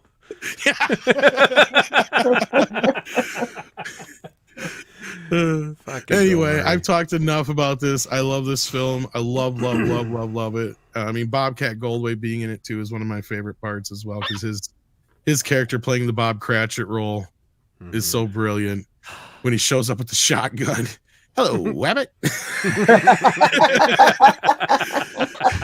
Let me tell you about my day. First, my wife left me, and she took a little baby daughter with it. Boom. I love his whole bit. And then anyway, but Scribe, you're next in line here. Sorry, I didn't mean to take so much time with Scrooge, but I love this film. Well, first off, I have a feeling that Carol Kane's character might just be the unofficial wife of Steve Martin's character from Little Shop of Horrors. given how much he likes to torture Bill Murray, I just always thought that. Too, yeah. But I can't not at least try to give some love to David Johansen as the Ghost of Christmas Past. I mean, for brief time he's in there, Buster Poindexter's there as the cab driver, and I always thought, I always liked that his character and portrayal. He's not there very long, but he made an impression on me. And you know who that was written for? I'll guess it was Dan Aykroyd. Sam Kinison. Say, oh, all right, that works too. When did Sam die? It was after that, but I can't remember what came in between there. That he was like busy or something came up. No, and then David Johansen was a personal friend of Bill Murray, and he insisted he take the role. Yeah, he did a great job. But perfect for it though in the end. Yeah, this is the first movie I ever saw where when I was a kid that I understood the idea of an adaptation actually working, like what an adaptation should be. It's like it's got all the elements of the original, but it's put enough twist on it that you don't feel like you're watching the same thing all over again. And the acting, the setup, the setting of it. You don't have a banker, you have a television executive, and man, I would love to have been a fly on the wall in the writer's room of that one, or whoever put the script together on that, because there's so much inside industry satire and takedown just in that setting alone, and it's so perfect. But even then, there was this with all the, I mean, like you say, it was his first real movie after Ghostbusters, and it still had that very dark vibe to it. It had that sort of like, even though Christmas Carol obviously is a very grim sort of story in its own way, there was something about the setting and the tone of that, and especially when the Ghost of Christmas Future shows up, all like television screen, creepy hooded thing, everything. As a kid, it still kind of creeped me out, the entire thing, because it was set in such a sort of grim version of reality, and yet it was reflecting sort of the 80s excess to such a great success, I guess I should say, that it really felt like a movie of its time, but also timeless in its theme. So it's just excellent movie all around. One of my favorites.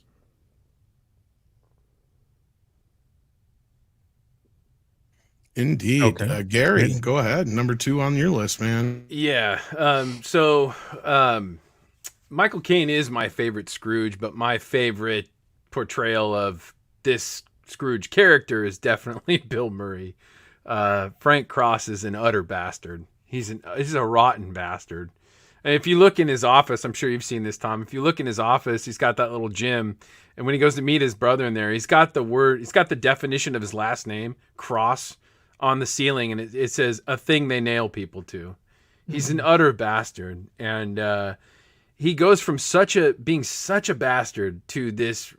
I really like the end scene. A lot of people say that, Bill Murray seems psychotic in that scene, and it's kind of this weird rant.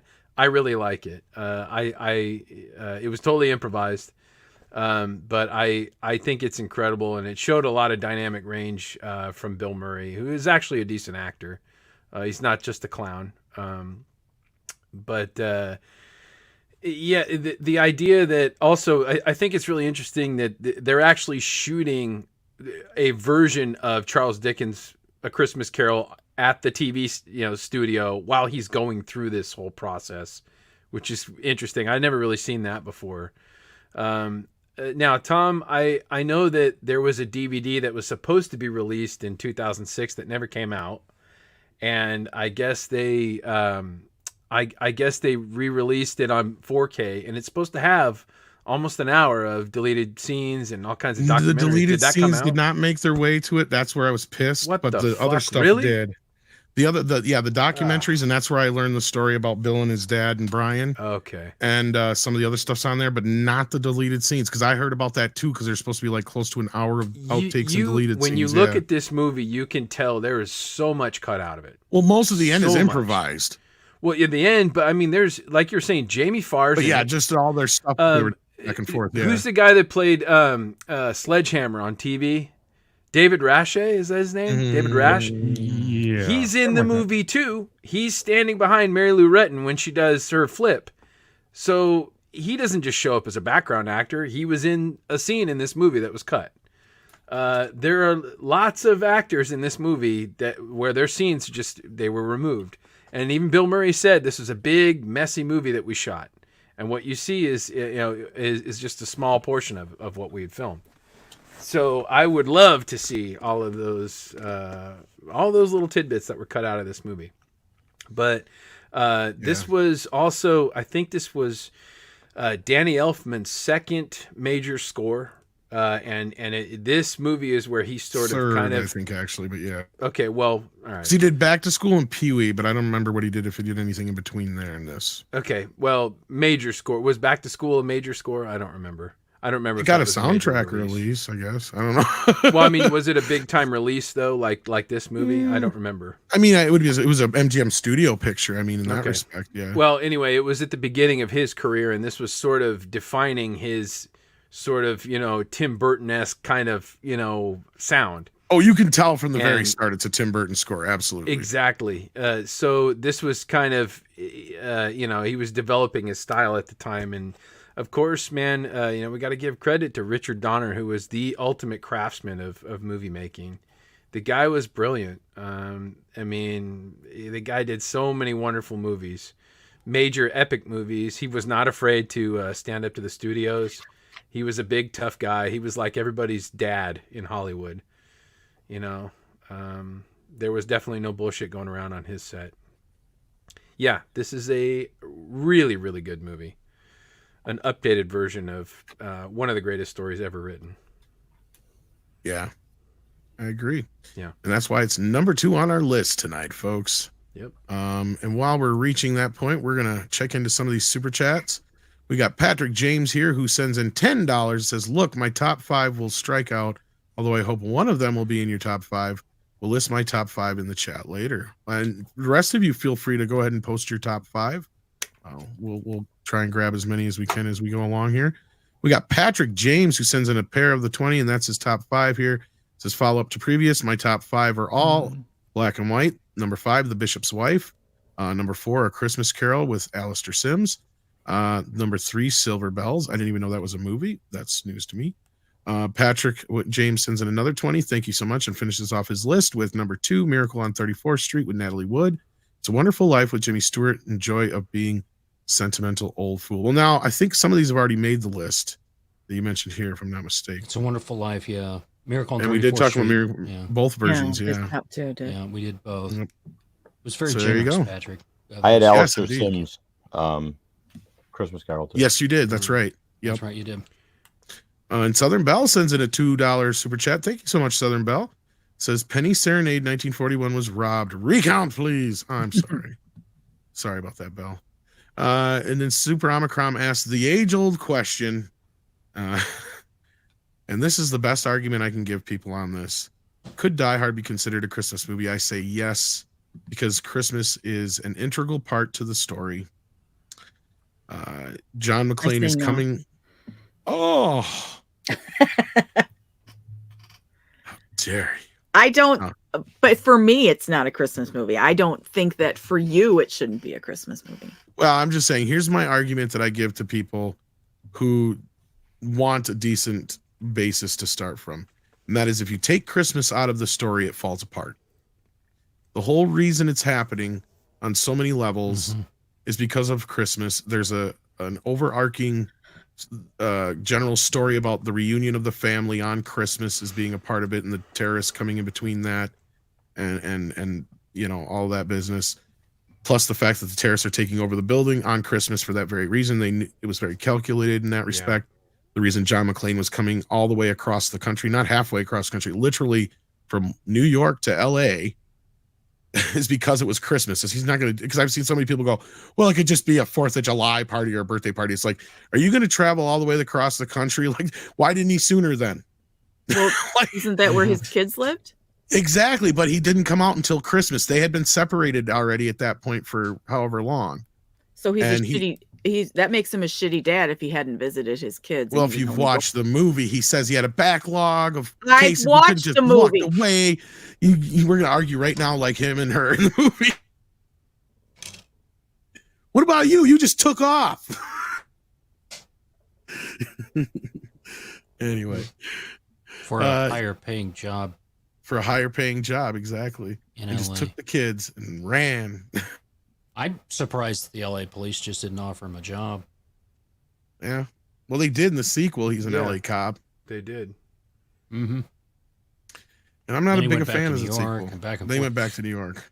I mean, well, I don't think it's the character of John McClane doesn't work unless he's the kind of person that is in love with a woman that can't stand him. Yep. Right. I just think that's the kind of New York cop kind of thing it is. Is it a Christmas film? It was set in Christmas. I mean, I picked Tombstone at my number 15 because it was released on Christmas Day. Does it have anything to do with Christmas? No. But, it's... Well, it's snowing in the last scene. It's true. Yeah. It is. I was going to say, I think there is one scene that takes place during Christmas, but yeah. There's a lot of people praying to God as they die. It's a lot of that going on. But no, a 6 is right. If you don't consider it a Christmas story or a Christmas movie, that's your prerogative, just like if you I can do. see both ways. Yeah. But yeah. Because a traditional Christmas movie to me is like, Christmas in Connecticut or White Christmas, or, it's something around that theme of family and stuff. And you could, this is kind of a family themed movie. Well, not just that, it keeps coming up as part of the plot too. But anyway, right. No, it's a movie that takes place at Christmas. I don't think it's a Christmas movie. I'll just say I don't know. I mean, I guess that's where I'm making my argument from, is that Christmas is such an integral part of the story too, though. Are the kids ever in the film? Yeah, they're at home. Yeah. And that's where she gets pissed and she punches the reporter at the because he went to their fucking house. Yeah, which cemented William Atherton as always a movie asshole. I loved Ghostbusters. He's great, but he just got so typecast. Yeah. Well, it opens up the door for the terrorists to go get his fucking kids. Yeah. Right? Like, I mean, it's a stupid. No, it's justified. Thing to do. It's just no. I'm not saying it's not justified. I'm just talking about. I know, but that's what's stupid is she gets the restraining order against him. That's what I love. That's one of the few parts. Because here's a real quick thing. I'm not a big fan of the second film, and one of the main reasons is I don't think him and Holly would have lasted. I think they would have had their big Christmas weekend, and then shit would have went right back to the way it was. To me, the true sequel is Die Hard with a Vengeance. Die Hard 2 has some great moments, some great characters, some fun shit happen in it, but he says it right in the movie itself. How can the same shit happen to the same guy twice on Christmas? Yeah. Like, that's my other big problem with it. Not only that, you have, why in the fuck are you moving a very important prisoner on Christmas fucking Eve, notoriously the biggest, most highly trafficked fucking day of the year? Makes absolutely no sense whatsoever in the story. That's where it actually works against the story that it's Christmas to me, because I'm like, that makes no sense. Thanksgiving. Tom, did you know that Die Hard? Did you know that Die Hard takes place in the Aliens universe?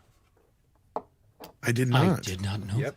All right, how's that work? Is it because Nakatomi Look eventually it up. becomes? No. Look up. I won't go into it in too much detail here because we got to move on. But look up the Valverde verse. It's true. Oh, I believe you. I'm just curious how it actually connects. Look at all the movies that are connected through the Valverde verse. It's I'll have to check that out. Indisputable. Yeah. Oh my gosh. Oh, I could believe it, and I suppose it's all because Joel Silver was the producer on a lot of those too. Yeah. Definitely. I mean, connected through writing. So. Yeah. So we went from Scrooge back to Die Hard. Yeah, sorry, I just wanted to answer that in the chat because that's a constant argument this time of the year. Tom, we don't listen to the Even chat. 6 is upset with me now, probably. I'm not upset. Okay, good. She just knows you're wrong. She'll just poison me She's later. Right. You've never seen me upset. Oh Lord, I've never seen you. Because you won't wake up. I'm upset. Number what's one. that Eddie Murphy line like? You're right. I did bring that shit on myself. Why don't you just go to sleep? Well, I'm ending the poll before we get to number one, because Jingle Bell Rock's just running away with it at this point. Let It Snow barely come in at second place, but yeah, I don't know if we're going to be able to do any more here at this point. I think Jingle Bell Rock wins. Do you guys think we should do another round? I don't know if anything can beat it. No, I think that's it. It's done. Did you put Silent Night in there? No, I didn't yet. Because Am I the only if you person don't that- vote for Silent Night, you're going to hell. Am I the only person that voted for Christmas in Hollis? I tried to avoid a lot Tom of only the. used one of my suggestions. I voted for Christmas. Well, and to Oh, be you did? fair, 6, and this is why I didn't. I tried to avoid a lot more of the religious-esque ones on purpose, not to be whatever, but I just more of the fun, poppier Christmas songs is what I was looking for. Yeah. No, that's fine. Because then I you had saw the drummer Mommy boy one Kissing with Santa David Claus. Bowie and stuff. Yeah, that would be a good one. That would be one I'd do in the next round.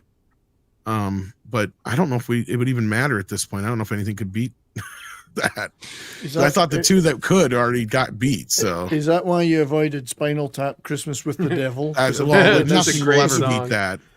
That's How a about, great how about song. Tiny Tim? Santa got the AIDS for Christmas. I want a hippopotamus for Christmas. All right. my other favorite one's I'm Getting Nothing for Christmas. Mealy Camellia Maca. We could have done that one. That's a Melikiliki Mucka is a thing to say. Well, we only got one left, guys, so we'll leave the rest for next year. So this year we'll give the crown to Jingle Bell Rock, and then we'll if 6 lets you live to next year. That's true. That's true. If I even manage to make it to next year. So let's see what number 1 is, kids, because I think if y'all don't know what this is already. Are you serious, Clark? Clark. Chitter's full. Chitter's full. I have all of the Hallmark ornaments from this, and my tree just goes off. The hallelujah, the whole nine. So number 1 with this is the only one out of the 105 films there that received votes from all of us. 6 and Tom had this at number 1, Scribe 2, Gary at 3, 70s 4, Toxic 6, and Andy had it at 14. Well, I guess let's start with Andy at 14. Well, I put this Well, at we're gonna 14. lose Scribe. He's got to go. So okay. Let's go. Scribe go first. Then I'm sorry. Yeah, I'm sorry, guys. Yeah, I'm up against. No, that's all right. Sorry about that. Basically, we'll just go up the line. But yeah. Yeah, no, I mean, I'm sure that between all of you, you'll cover anything I could possibly say about this. But just one of the funniest films in my, personal library, even Christmas films or otherwise. Like I could watch this any time of the year and just be laughing my ass off. The family dynamics, the dysfunction. What's his name? The puppet master. I keep forgetting his name all of a sudden. Butte, Clark. It's a Butte. Oh, yeah. William Hickey. William Hickey. I love that guy. Every time he shows up, his voice, his raspy, just curmudgeon. Randy Quaid, and I just burnt down my tree. It's a perfect film. It's like there's not a line, there's not a moment that doesn't matter, there's not a character that doesn't make an impact and isn't memorable in this. And the Clark's freak out near the end of the movie. No matter what, I could watch that on my worst day and I'd still find a way to laugh my ass off of it. It's just great. And it's still, despite all of it and all of the blue humor and the adult themes peppered throughout, it still maintains the real Christmas spirit in a film that you'd want at any particular time. So it's great, and I love it. And I debated between it being my number 1 versus Mickey's Christmas Carol, but some things still have a little bit of a childhood wonder to me that never really go away. But yeah, so there's my synopsis. Before you take off, Scribe. Yes, sir. This was Mae Questel's final film before she died. Oh, no. She was the voice of Betty Boop. Yes. Anyone on here that I know you and others would understand. I just wanted to bring her up, talk to you about that a little bit. What a voice. And you knew who she was as soon as she came on, you heard the voice. And she was so cute and lovable and just, I mean, like Did I say, I break wind. That was it's just so, like I say, and some of those characters aren't on screen for more than a total of 4 or 5 minutes. Well, exactly. That's the thing. That's what I'm talking about. That's what makes this movie so good. That's what movies where, casting and writing, you can tell are perfect when a character's on screen for 3 or 4 minutes total, but yet they make such an impact. She wrapped her damn cat. Oh, I know. You can buy a rug with that cat burnt into it. It's yeah. You can't buy lightning in a bottle like that, and somehow anybody it else just came together. hear that? It's a screeching sound. Oh, it's you so couldn't good. hear a dump truck drive through a nitroglycerin plant. I pledge allegiance to the flag. America. It's a subscription to the Jelly of the Month Club. That's the gift to keep on giving. That's so good. Oh, when Beverly D'Angelo goes back to grabbing his crotch after she. Oh my God. But I apologize thanks for for having being here, Scribe. No, that's all right, brother. I'm sorry. Yeah, thanks you guys for having me on. Everybody, hope Merry you enjoy. Christmas if we don't talk before then, too. Yeah, exactly. Everybody in the chat, my audience or otherwise, hope you guys have a great holiday upcoming, and you're all safe and well with your family, and enjoy yourselves. And I will see you. Yep, see you guys next time. Merry Later, Christmas. Scribe. Bye, Scribe. Thank you, Merry brother. Christmas, everybody. Thank you. All right. So then, Andy, let's go back to you then. Christmas Vacation, my friend. Ooh. Wow. We have a local family in a couple towns away. Chevy Chase just made an appearance at their house. They do this whole Griswold family recreation in their yard, and it's enormous. It brings people drive through all the time, and they donate it, whatever's left. After they pay the massive electric bill, they donate the rest to charity. Chevy Chase just went by to make an appearance there last week, which is pretty cool. Great, hysterical movie. I mean, this is something that's got everybody can sit down and watch. It's got some the silly humor that kids can enjoy, and the blue humor will go over their heads, and you got the blue humor that all the adults will chuckle at, and the women will roll their eyes, but as they repress a laugh. Everybody in this thing is perfect. Everybody can relate to it because I don't know anybody that doesn't run into relatives that they just kind of grit their teeth with when they see them, oh, it's you. Merry Christmas. That you get that feel for it. Fantastic movie. I can't find anything, and I'm not the world's biggest Chevy Chase fan. He's the least of the reasons I will watch a film, but everybody in this is just so great, and Randy Quaid just steals the show for me. Yeah, Randy Merry Quaid. Christmas. He was Merry so Christmas. good in this. Kiss my ass. Kiss his ass. Happy Hanukkah. God, I love that one. His brother is the boss. So Brian Doyle Murray, yeah. I watched the National Lampoon documentary last week, where they talk about National Lampoon, the magazine, and all that stuff, and how Bill Murray and everyone got involved in all of this stuff, right? And how John Hughes got his start writing comedy and all that. Right. If it wasn't for National Lampoon magazine and all of those, Bill Kenny and all of those brilliant minds, we wouldn't have had this film. So to me, this film is the ultimate, the pinnacle of what National Lampoon was. All the writing, everything came together. It all kind of came on John Hughes at that time, got all these people together because the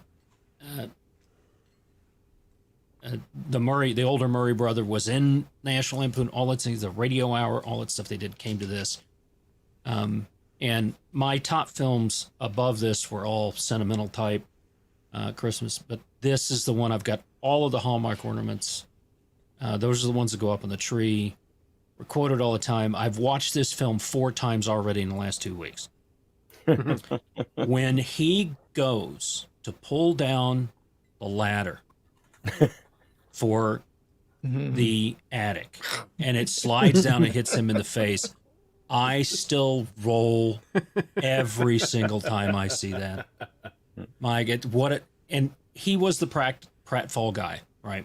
Did a lot of that stuff. And just the pratfalls in that, and then when he falls through the roof. Oh my God. But yeah, there's so many quotable moments. There's so many great people in this film.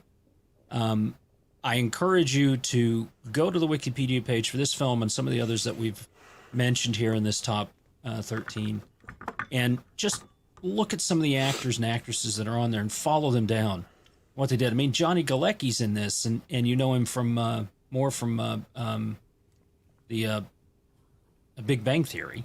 Well, it's like 4 generations of comedians, basically. Yeah. Yeah. There's just we even forgot about the parents too. Yeah.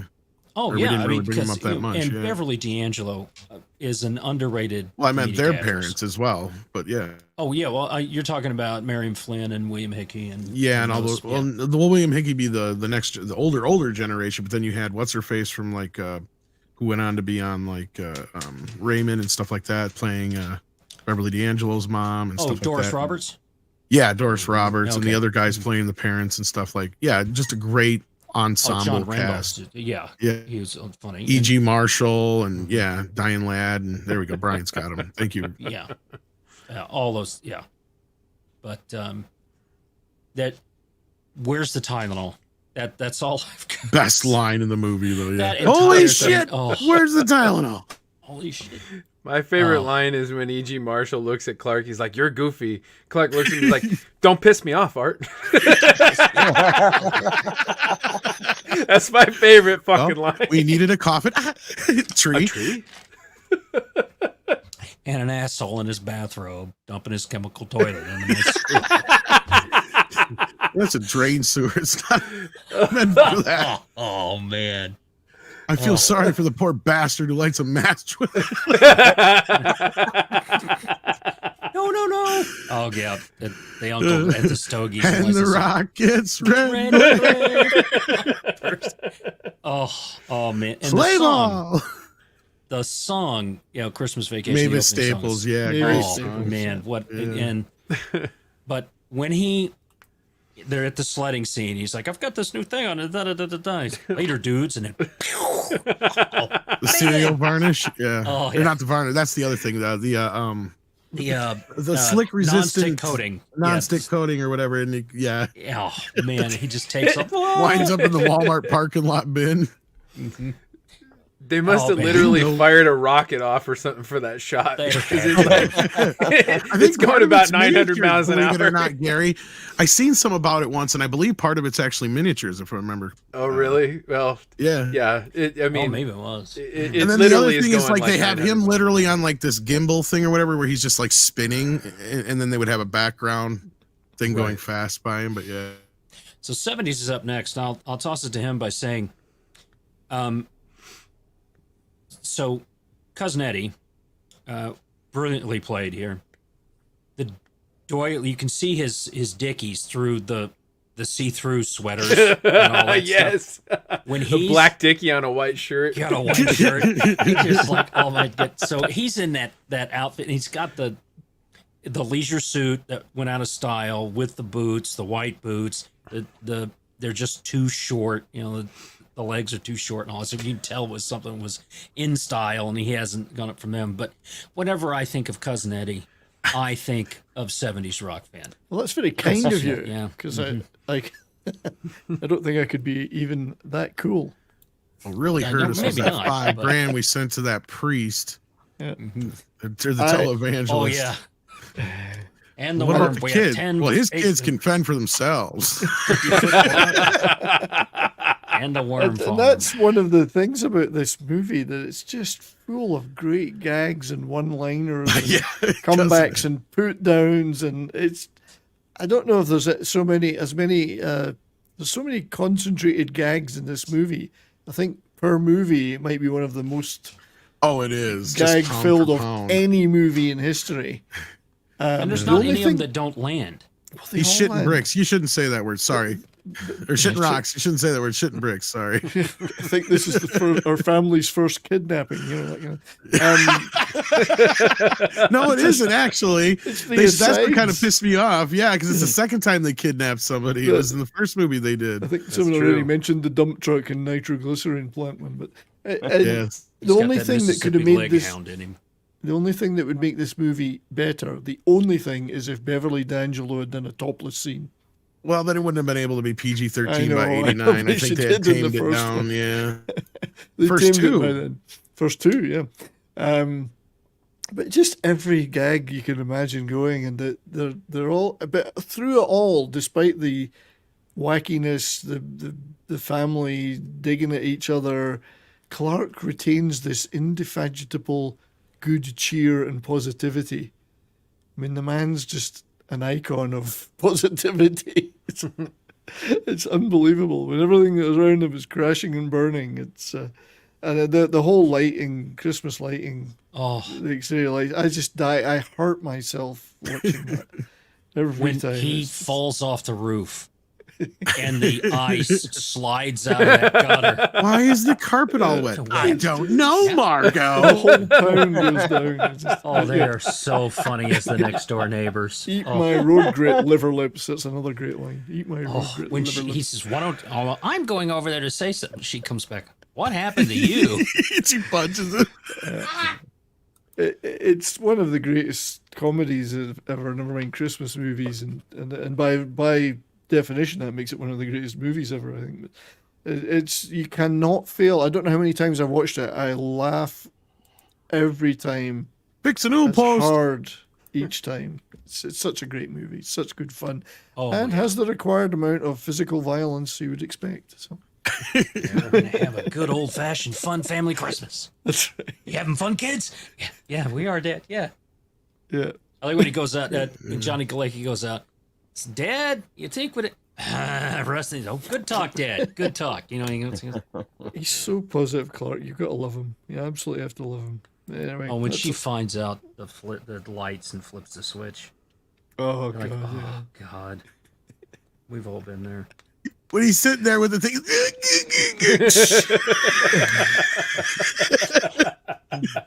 He kicks the shit out of those reindeer.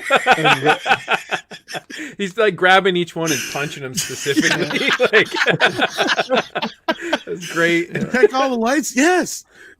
Each and every one. Mm-hmm. And I The love little lights are 4,677 individual bulbs. Remember his fucking old man-in-law is like, the little lights are not twinkling. He's like, I know, Art. Thanks for noticing. The house sure looks great, Clark. Oh God. You surprised, Eddie? I wouldn't be more surprised if I woke up tomorrow with my head sewn to the fucking carpet. Grace, she died 30 years ago. No, the blessing. Save the neck for me, Clark. Is Jello supposed to be crunchy? We're gonna be having so much fucking fun when we was listening to Zippity Doo Dah. I'm an asshole. That's the first one, I think. Well, what is the Danny fucking K line? Help me out. It's we're gonna have so the much- happiest Christmas since Bing Crosby danced with Danny fucking We're K. gonna press on. We're gonna press on. Yeah. We're gonna press on. We're gonna have the happiest Christmas. Dad, did you bring a saw? They do you think, dug it out Audrey? of the ground. She can't see it, Clark. Her eyes are frozen.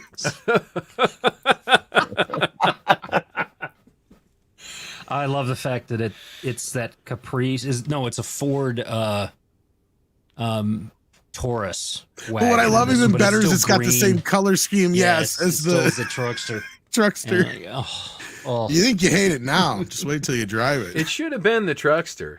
It should have You been know- another, like the newer version of the truckster. Like he went back and loose sold him the new I model. know. You know, like That would would've been have been hilarious. That would have been funny. But anyway, we got to let who's next here on this Gary's one? next. Gary's Gary. next. Well, Yeah, you know, we've already just murdered the 6 the has been the only dialogue one who's to been like the death. quietest. Yeah. But you know, this this movie. Well, I don't know what can be said about this at this point. Are we doing spoilers? Oh Yeah. shit! Spoilers, guys. Yeah, sorry. Really, I think you guys covered it. It's one of the funniest things ever put on film.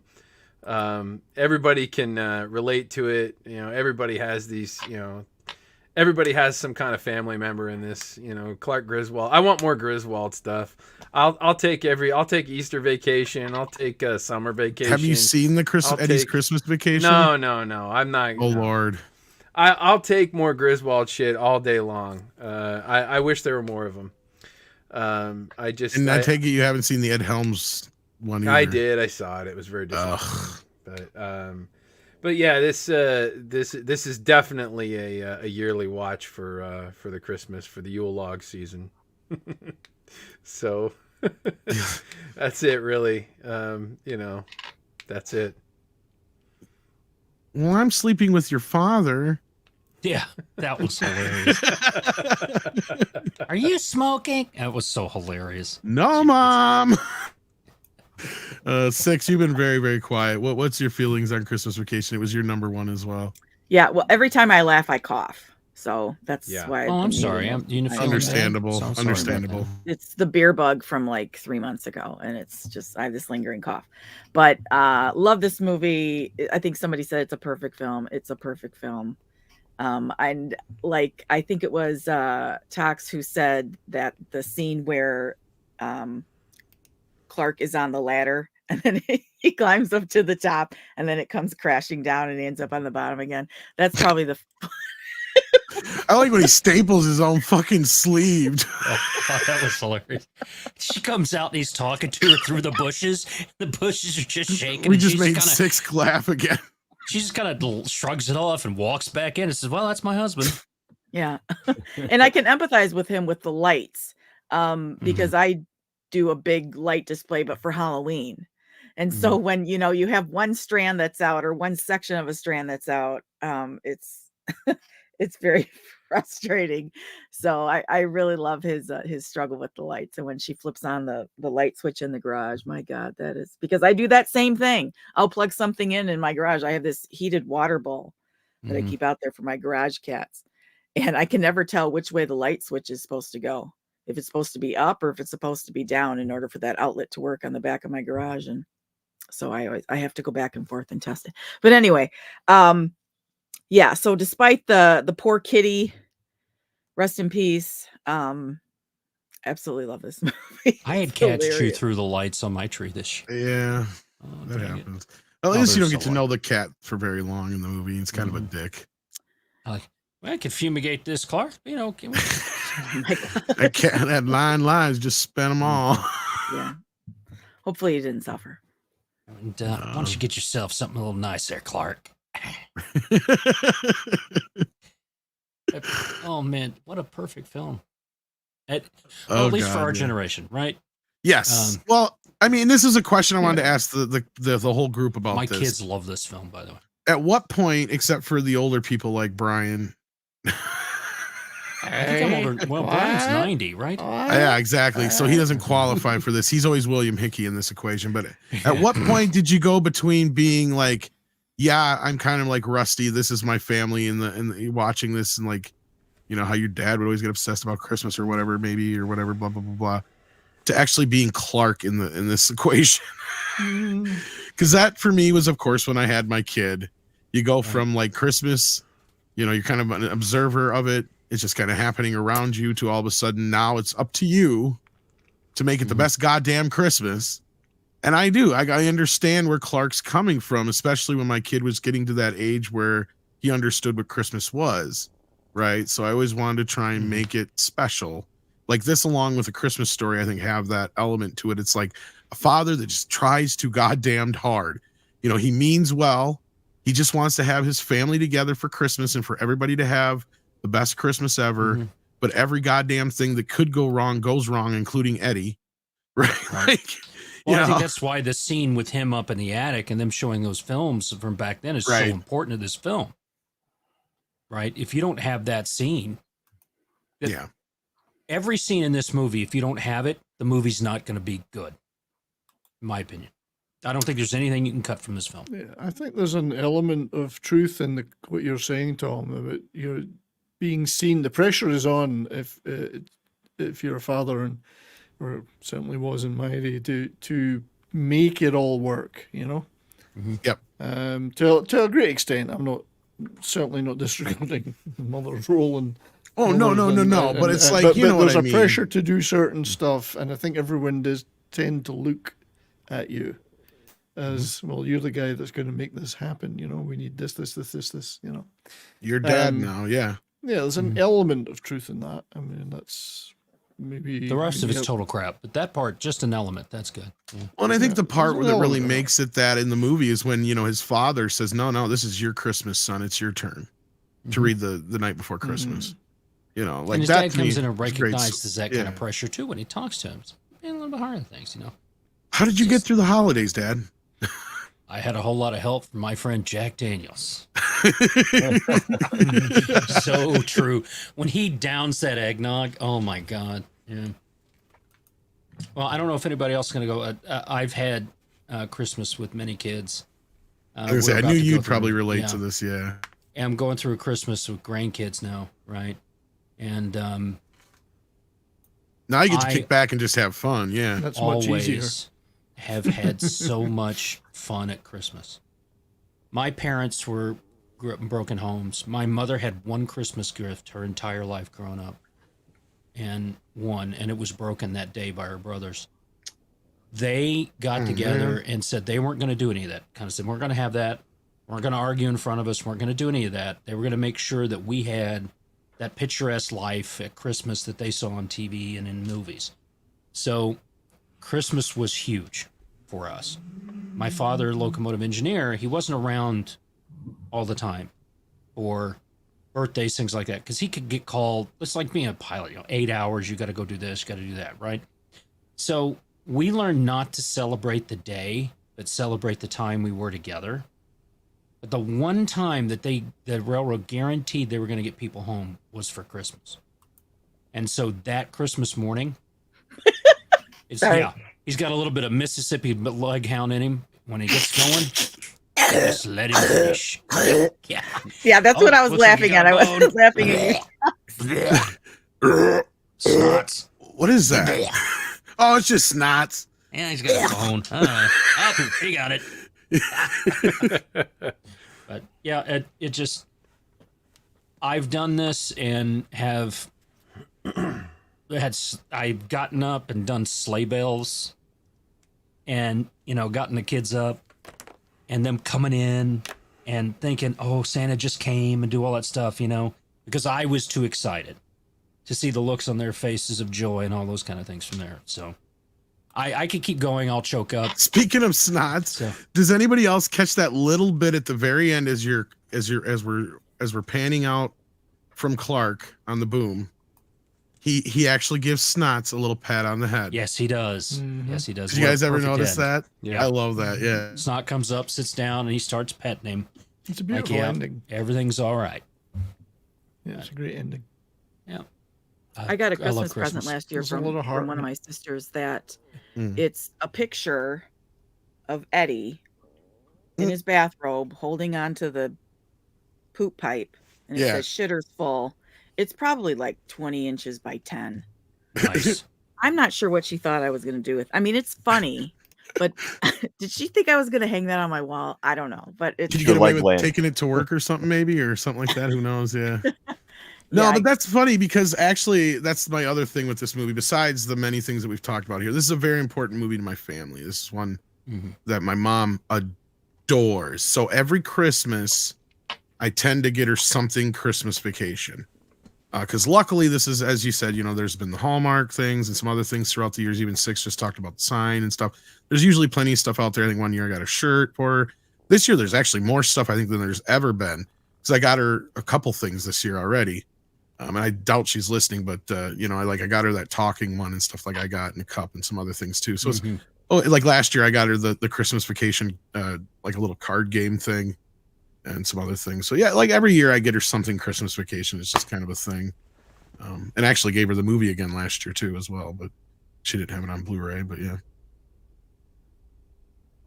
So yeah, it's just always been a very important movie of the family. And it's one of those rare sequels that's probably just as good or better than the original. And you don't have to have seen the other ones to enjoy it.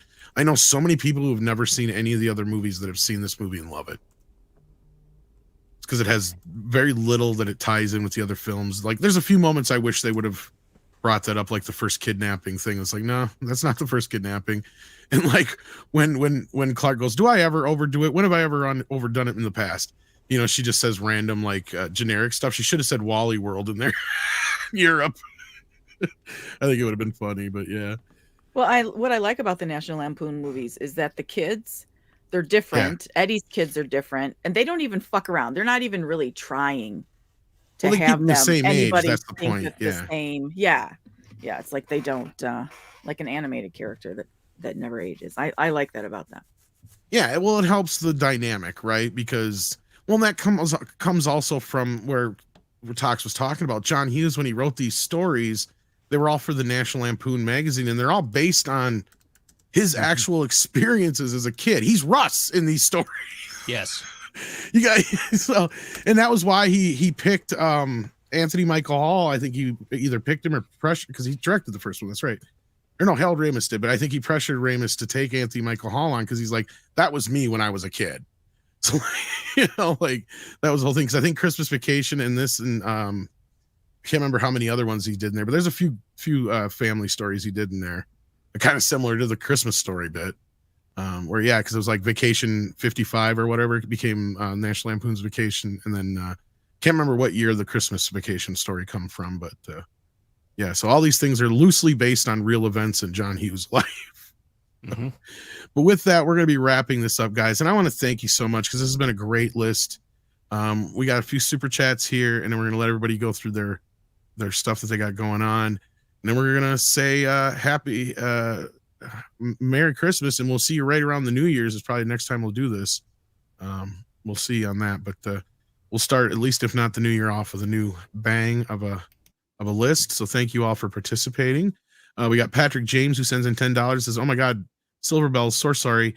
Lemon Drop Kid with Bob Hope." Okay, is that where the song came from? Okay, I understand then. Mm-hmm. Lemon Drop Kid I have heard of. But then we got Southern Bell, who says, Southern Bell says $5.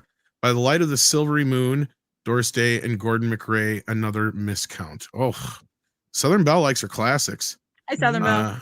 And she also sends in another 2. Thank you so much. It says, "Grandma Got Run Over by a Reindeer," '1 song in 1979. Yeah, that's a great song. Yep. Love that one. I also like Leroy the Redneck Reindeer. It's a great one. So, Eric Wimberg sends in $5 and says, "Top entertainment tonight." And thank you again, Eric Wimberg, for the donation over on the Mead Radio side. I saw that this afternoon after the broadcast. Sure. Always appreciated. And with that, I know Gary has to leave us first and foremost, so I'm going to let you go plug your wares. What you got going on in the next week or so? Anything good? Just the usual Wednesday night pop culture breakdown with Dictor Van Doomcock and my good friend Andy Masterson here on the panel. Come check us out, guys. Other than that, hail Mead Radio, hail Mead, and hail to the chat and the wrenches. We love you guys. Merry Christmas. See you next time. Yes, and thank you for being here, Gary. We appreciate you being here and helping us out. And hopefully you have a Merry Christmas as well if I don't get to see you before then. But I'm going to try and pop in at some point between now and then for Doomcocks if he has a show this week. Thanks, buddy. You too. Merry Christmas. Yeah. And Brian, what you got going on? I know you're talking Christmas music tomorrow. Tomorrow on my channel, 3 p.m. Mountain Time. Yeah, we're talking Christmas music, me and my panel. We should have a lot of fun with that. We've all nominated a few of our favorites. And I've prepared. There will be no monetization available on that stream at all ever because there's so many copyright claimed clips. They'll be fighting. All the record companies will be fighting over the. I think you can get away with like 4 or 5 seconds, and that's about it. I've said to hell with it. It's Christmas, so I hear you. So we'll be playing a lot of clips from stuff, and not many standards will be in there. Are we getting any Darlene love? Nah. You're getting no doubt. You may be getting some metal though. So, what the hell, Darlene Love? Come on, she needs some love. I had nothing against the Phil Spector Christmas album, but this show will be featuring lots of alternative things, I suspect. Right. Given the list that has been given to me, so expect some Dio, Lemmy, and various other things, and there will be a couple of old favorites in there too, I'm sure. Interesting. But it's a rock show, so lots of rock. All right. Andy, what you got going on?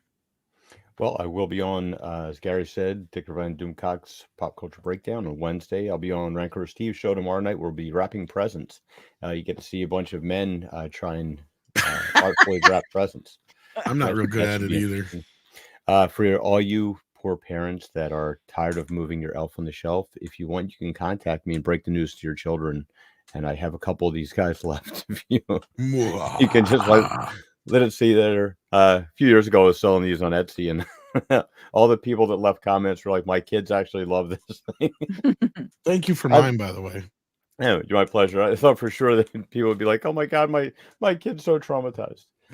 But everybody have a Merry Christmas. Tom, thanks for having me, and I'll see you guys next time. I was like, I don't know if you can see him, but he's sitting in my tree. Oh. There he is. I've got the geekiest tree in the world. It's very bright. It is. Yeah. Is it a white tree? Because I'm just be the racist. That's how racist Tom is. Clark Griswold would have struggled with that one. Tom's Supreme Tree. Yeah. Supreme tree. My white supremacist tree. He's just got a sheet on it next year. Right. 2 holes. That's all there is. That's it. It's Cartman, the scary ghost. It's the greatest Christmas tree ever. Tox, what you got going on? You gonna head over to Cultures? Yeah, I'll probably head over to Culture. Hopefully he's got his computer all fixed up. It really sucks he's been down for a week, but he's got some stuff out. Go check out his latest video. So go send him some love. Yeah, so send him some love after that. We're doing Monday Meltdown tomorrow night at 9 p.m. Central on Comics Division's channel. And then we will do Yelling Park Cars Wednesdays. 70s Rock Fan will be with us on Comics Division's channel all next week. We're lucky. And Won't Thursday because I'm going under the knife. But never mind. That's right. Oh, that's That's right. right. Hey, Brian, good luck I'll be with there your Monday. surgery. God Yeah, bless you implant? being out of pain would be a great Christmas He's gift. finally getting the transition. Yes. I'm getting the strapedectomy. Yes. great. Back operation. So been waiting for a year or so. Might be able to fine move a little bit Canadian easier. health system and stuff. That was him in the videos of the Senate. I couldn't bend my back. That's why like he that. needs the Yeah, back. no way. That's why he needs the couldn't- back surgery now. Couldn't do I either one couldn't of them. I couldn't assume that position right now. So couldn't be me. That was the not free physically surgery possible. injection. Oh, Oh, That's how they administer the anesthetic in Canada. Lord. on Twitter, it was Chrissy Mayer that said insurrectum. She called it an Yes. insurrectum, and I was dying. oh Lord. 6. What you got going on? Thursday Cultures? night. I'm sorry. Go ahead. Are you going to Cultures? So that's what I was asking.